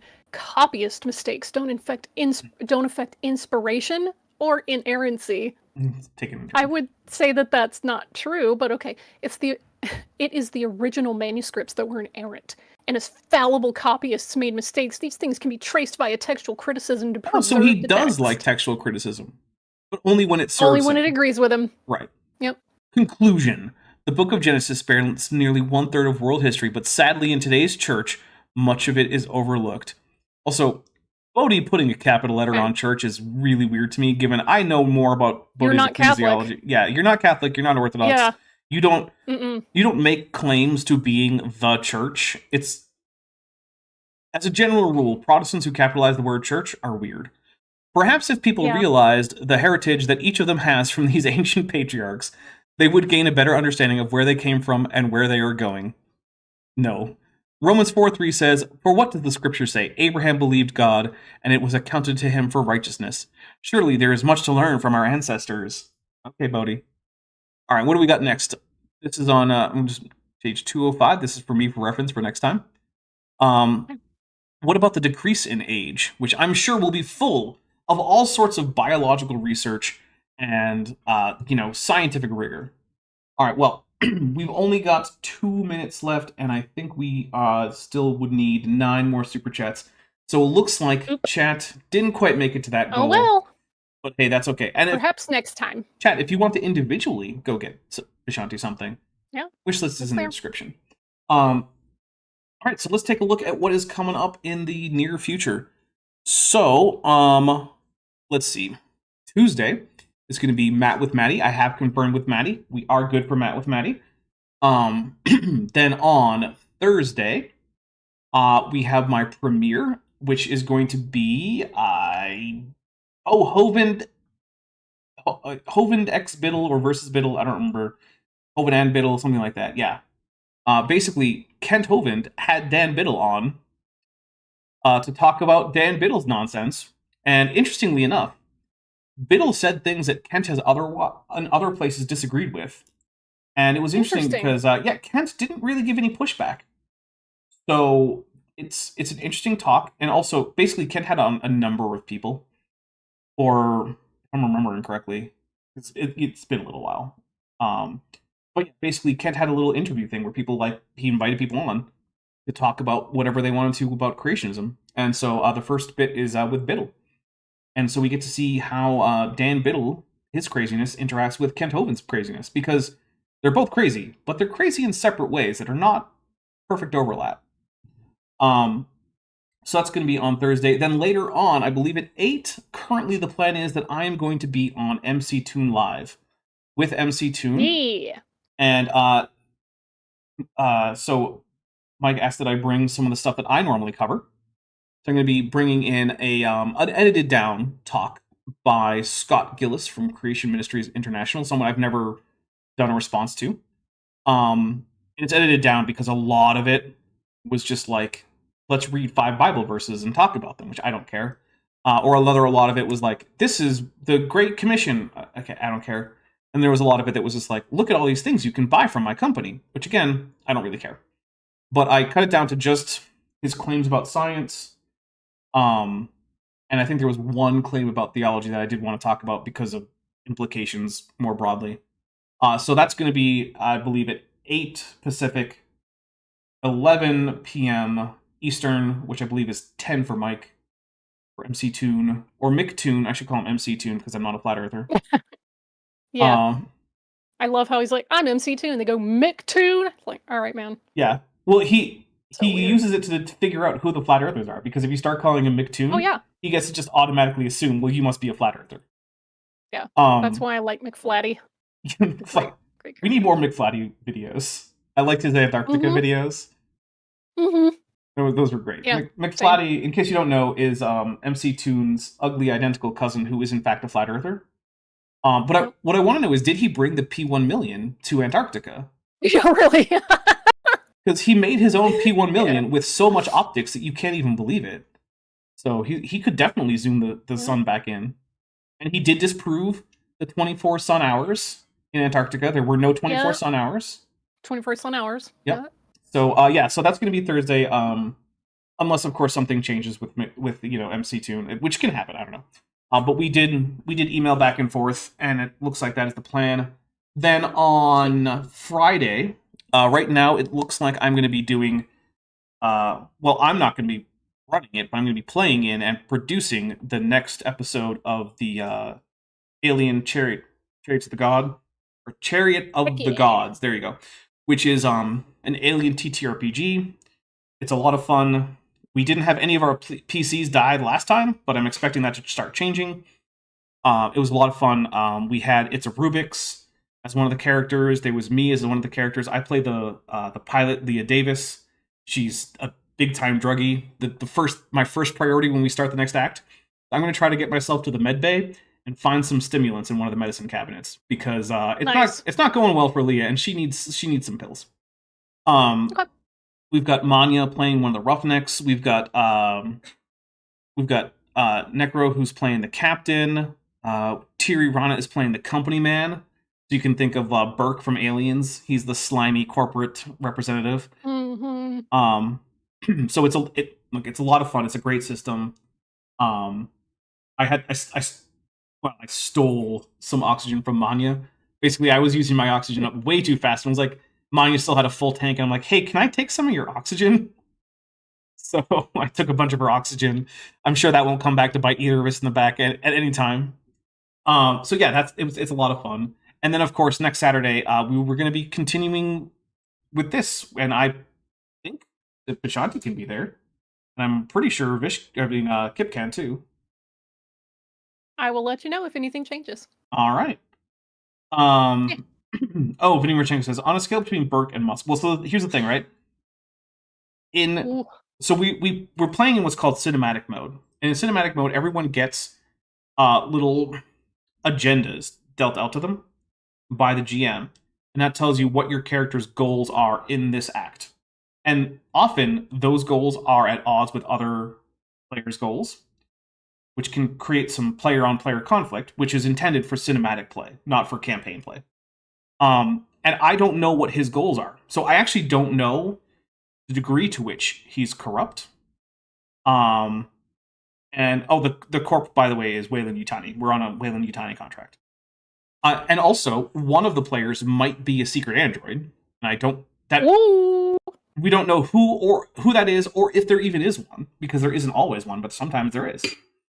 So we know that Rubik's character isn't one, because their character was injured fairly severely and bled red. So we know that It's a Rubik's is not a secret android. So we know that. We don't know about anyone else though. I think we can. No, there's also the guy who died. We know he wasn't an android because when his skull split open, it wasn't white blood. So there's that. Okay. So anyway, yeah, that's what's coming up in the next week or so. So like, there's a lot of stuff coming up. I'm really looking forward to Thursday. It's going to be my first collaboration with Toon. Also, I gotta say, Toon said some very flattering things about me, and I was a little embarrassed. I wanted to get up from the stream. I was like, "Aw, yeah." So, and I didn't even know he was watching my stuff. It was. And look, people actually ask me, like, "Do you have beef with Toon?" And no, I have a few disagreements with Toon. No. But there's this thing that you can do called disagreeing with people without that becoming like a fight that you have to have or like drama. Like, look, right? We already went over an area where Vishanti and I disagree a little bit. Did you know that we still get along and we can still talk to each other, and we don't have to agree on the confidence level about like whatever verse from Psalm 22? Yeah. Like, it's fine. Poetic literature. Yeah, like I disagree with Toon's interpretation of like Isaiah 40. Who gives a crap? Nobody cares. Also, we just got 5 gifted memberships from Josh TV, so thank you very much. We're going to take 5 drinks and we're going to get out of here. We're a little bit over time. If you are interested, over on the Discord, we are going to be doing Power Rangers, Dino Charge. We've got the 2 holiday specials, Christmas and Halloween, and then we're going to jump into Dino Supercharge, which is, or Super Dino Charge? I don't remember. Whatever. The second season of Dino Charge, which has my second favorite Pink Ranger, Shelby. Of course, Jen Scott's is my favorite. And sorry, Kimberly, but Kimberly Hart, you are my third favorite. It goes Jen, Shelby, Kim. Anyway, here's the 5 drinks. 1, 2, 3, 4. Anytime allies disagree, just remember Mothra. Mm-hmm. You're never going to agree complete with everyone who is an ally to you. And that's okay. And that's why Mothra's here. Mm-hmm. All right, bye everybody. I hope you have a wonderful rest of your weekend. Stay safe out there, and we will see you on Tuesday. Hey, before you leave, I just want to take a second to thank my patrons and channel members, especially those pledging $20 or above. Van Tovend, Furgevara, Tapioca Weasel, Whispers, Max Cherry, North Texas Fossils, John Ackerman, Strawberry Vein, Dr. Tapioca Weasel, Elleron Teller, Ian Chen, Kelvin Brostek von Manen, Landon Knoll, Mabbity Babbity, Sphincter of Doom, and Volus. It's because of my channel members and patrons whom you're seeing on screen that this channel can stay afloat. Without you, it would all shut down. If you want to join the team, there's a link to join the channel below this video, and there's a link to join the Patreon in the description. On the Patreon, you can get a 10% discount for pledging annually, and either way, you get early access to virtually all of my scripted videos, often 3 to 5 months before they come out for the general public. Thanks for watching.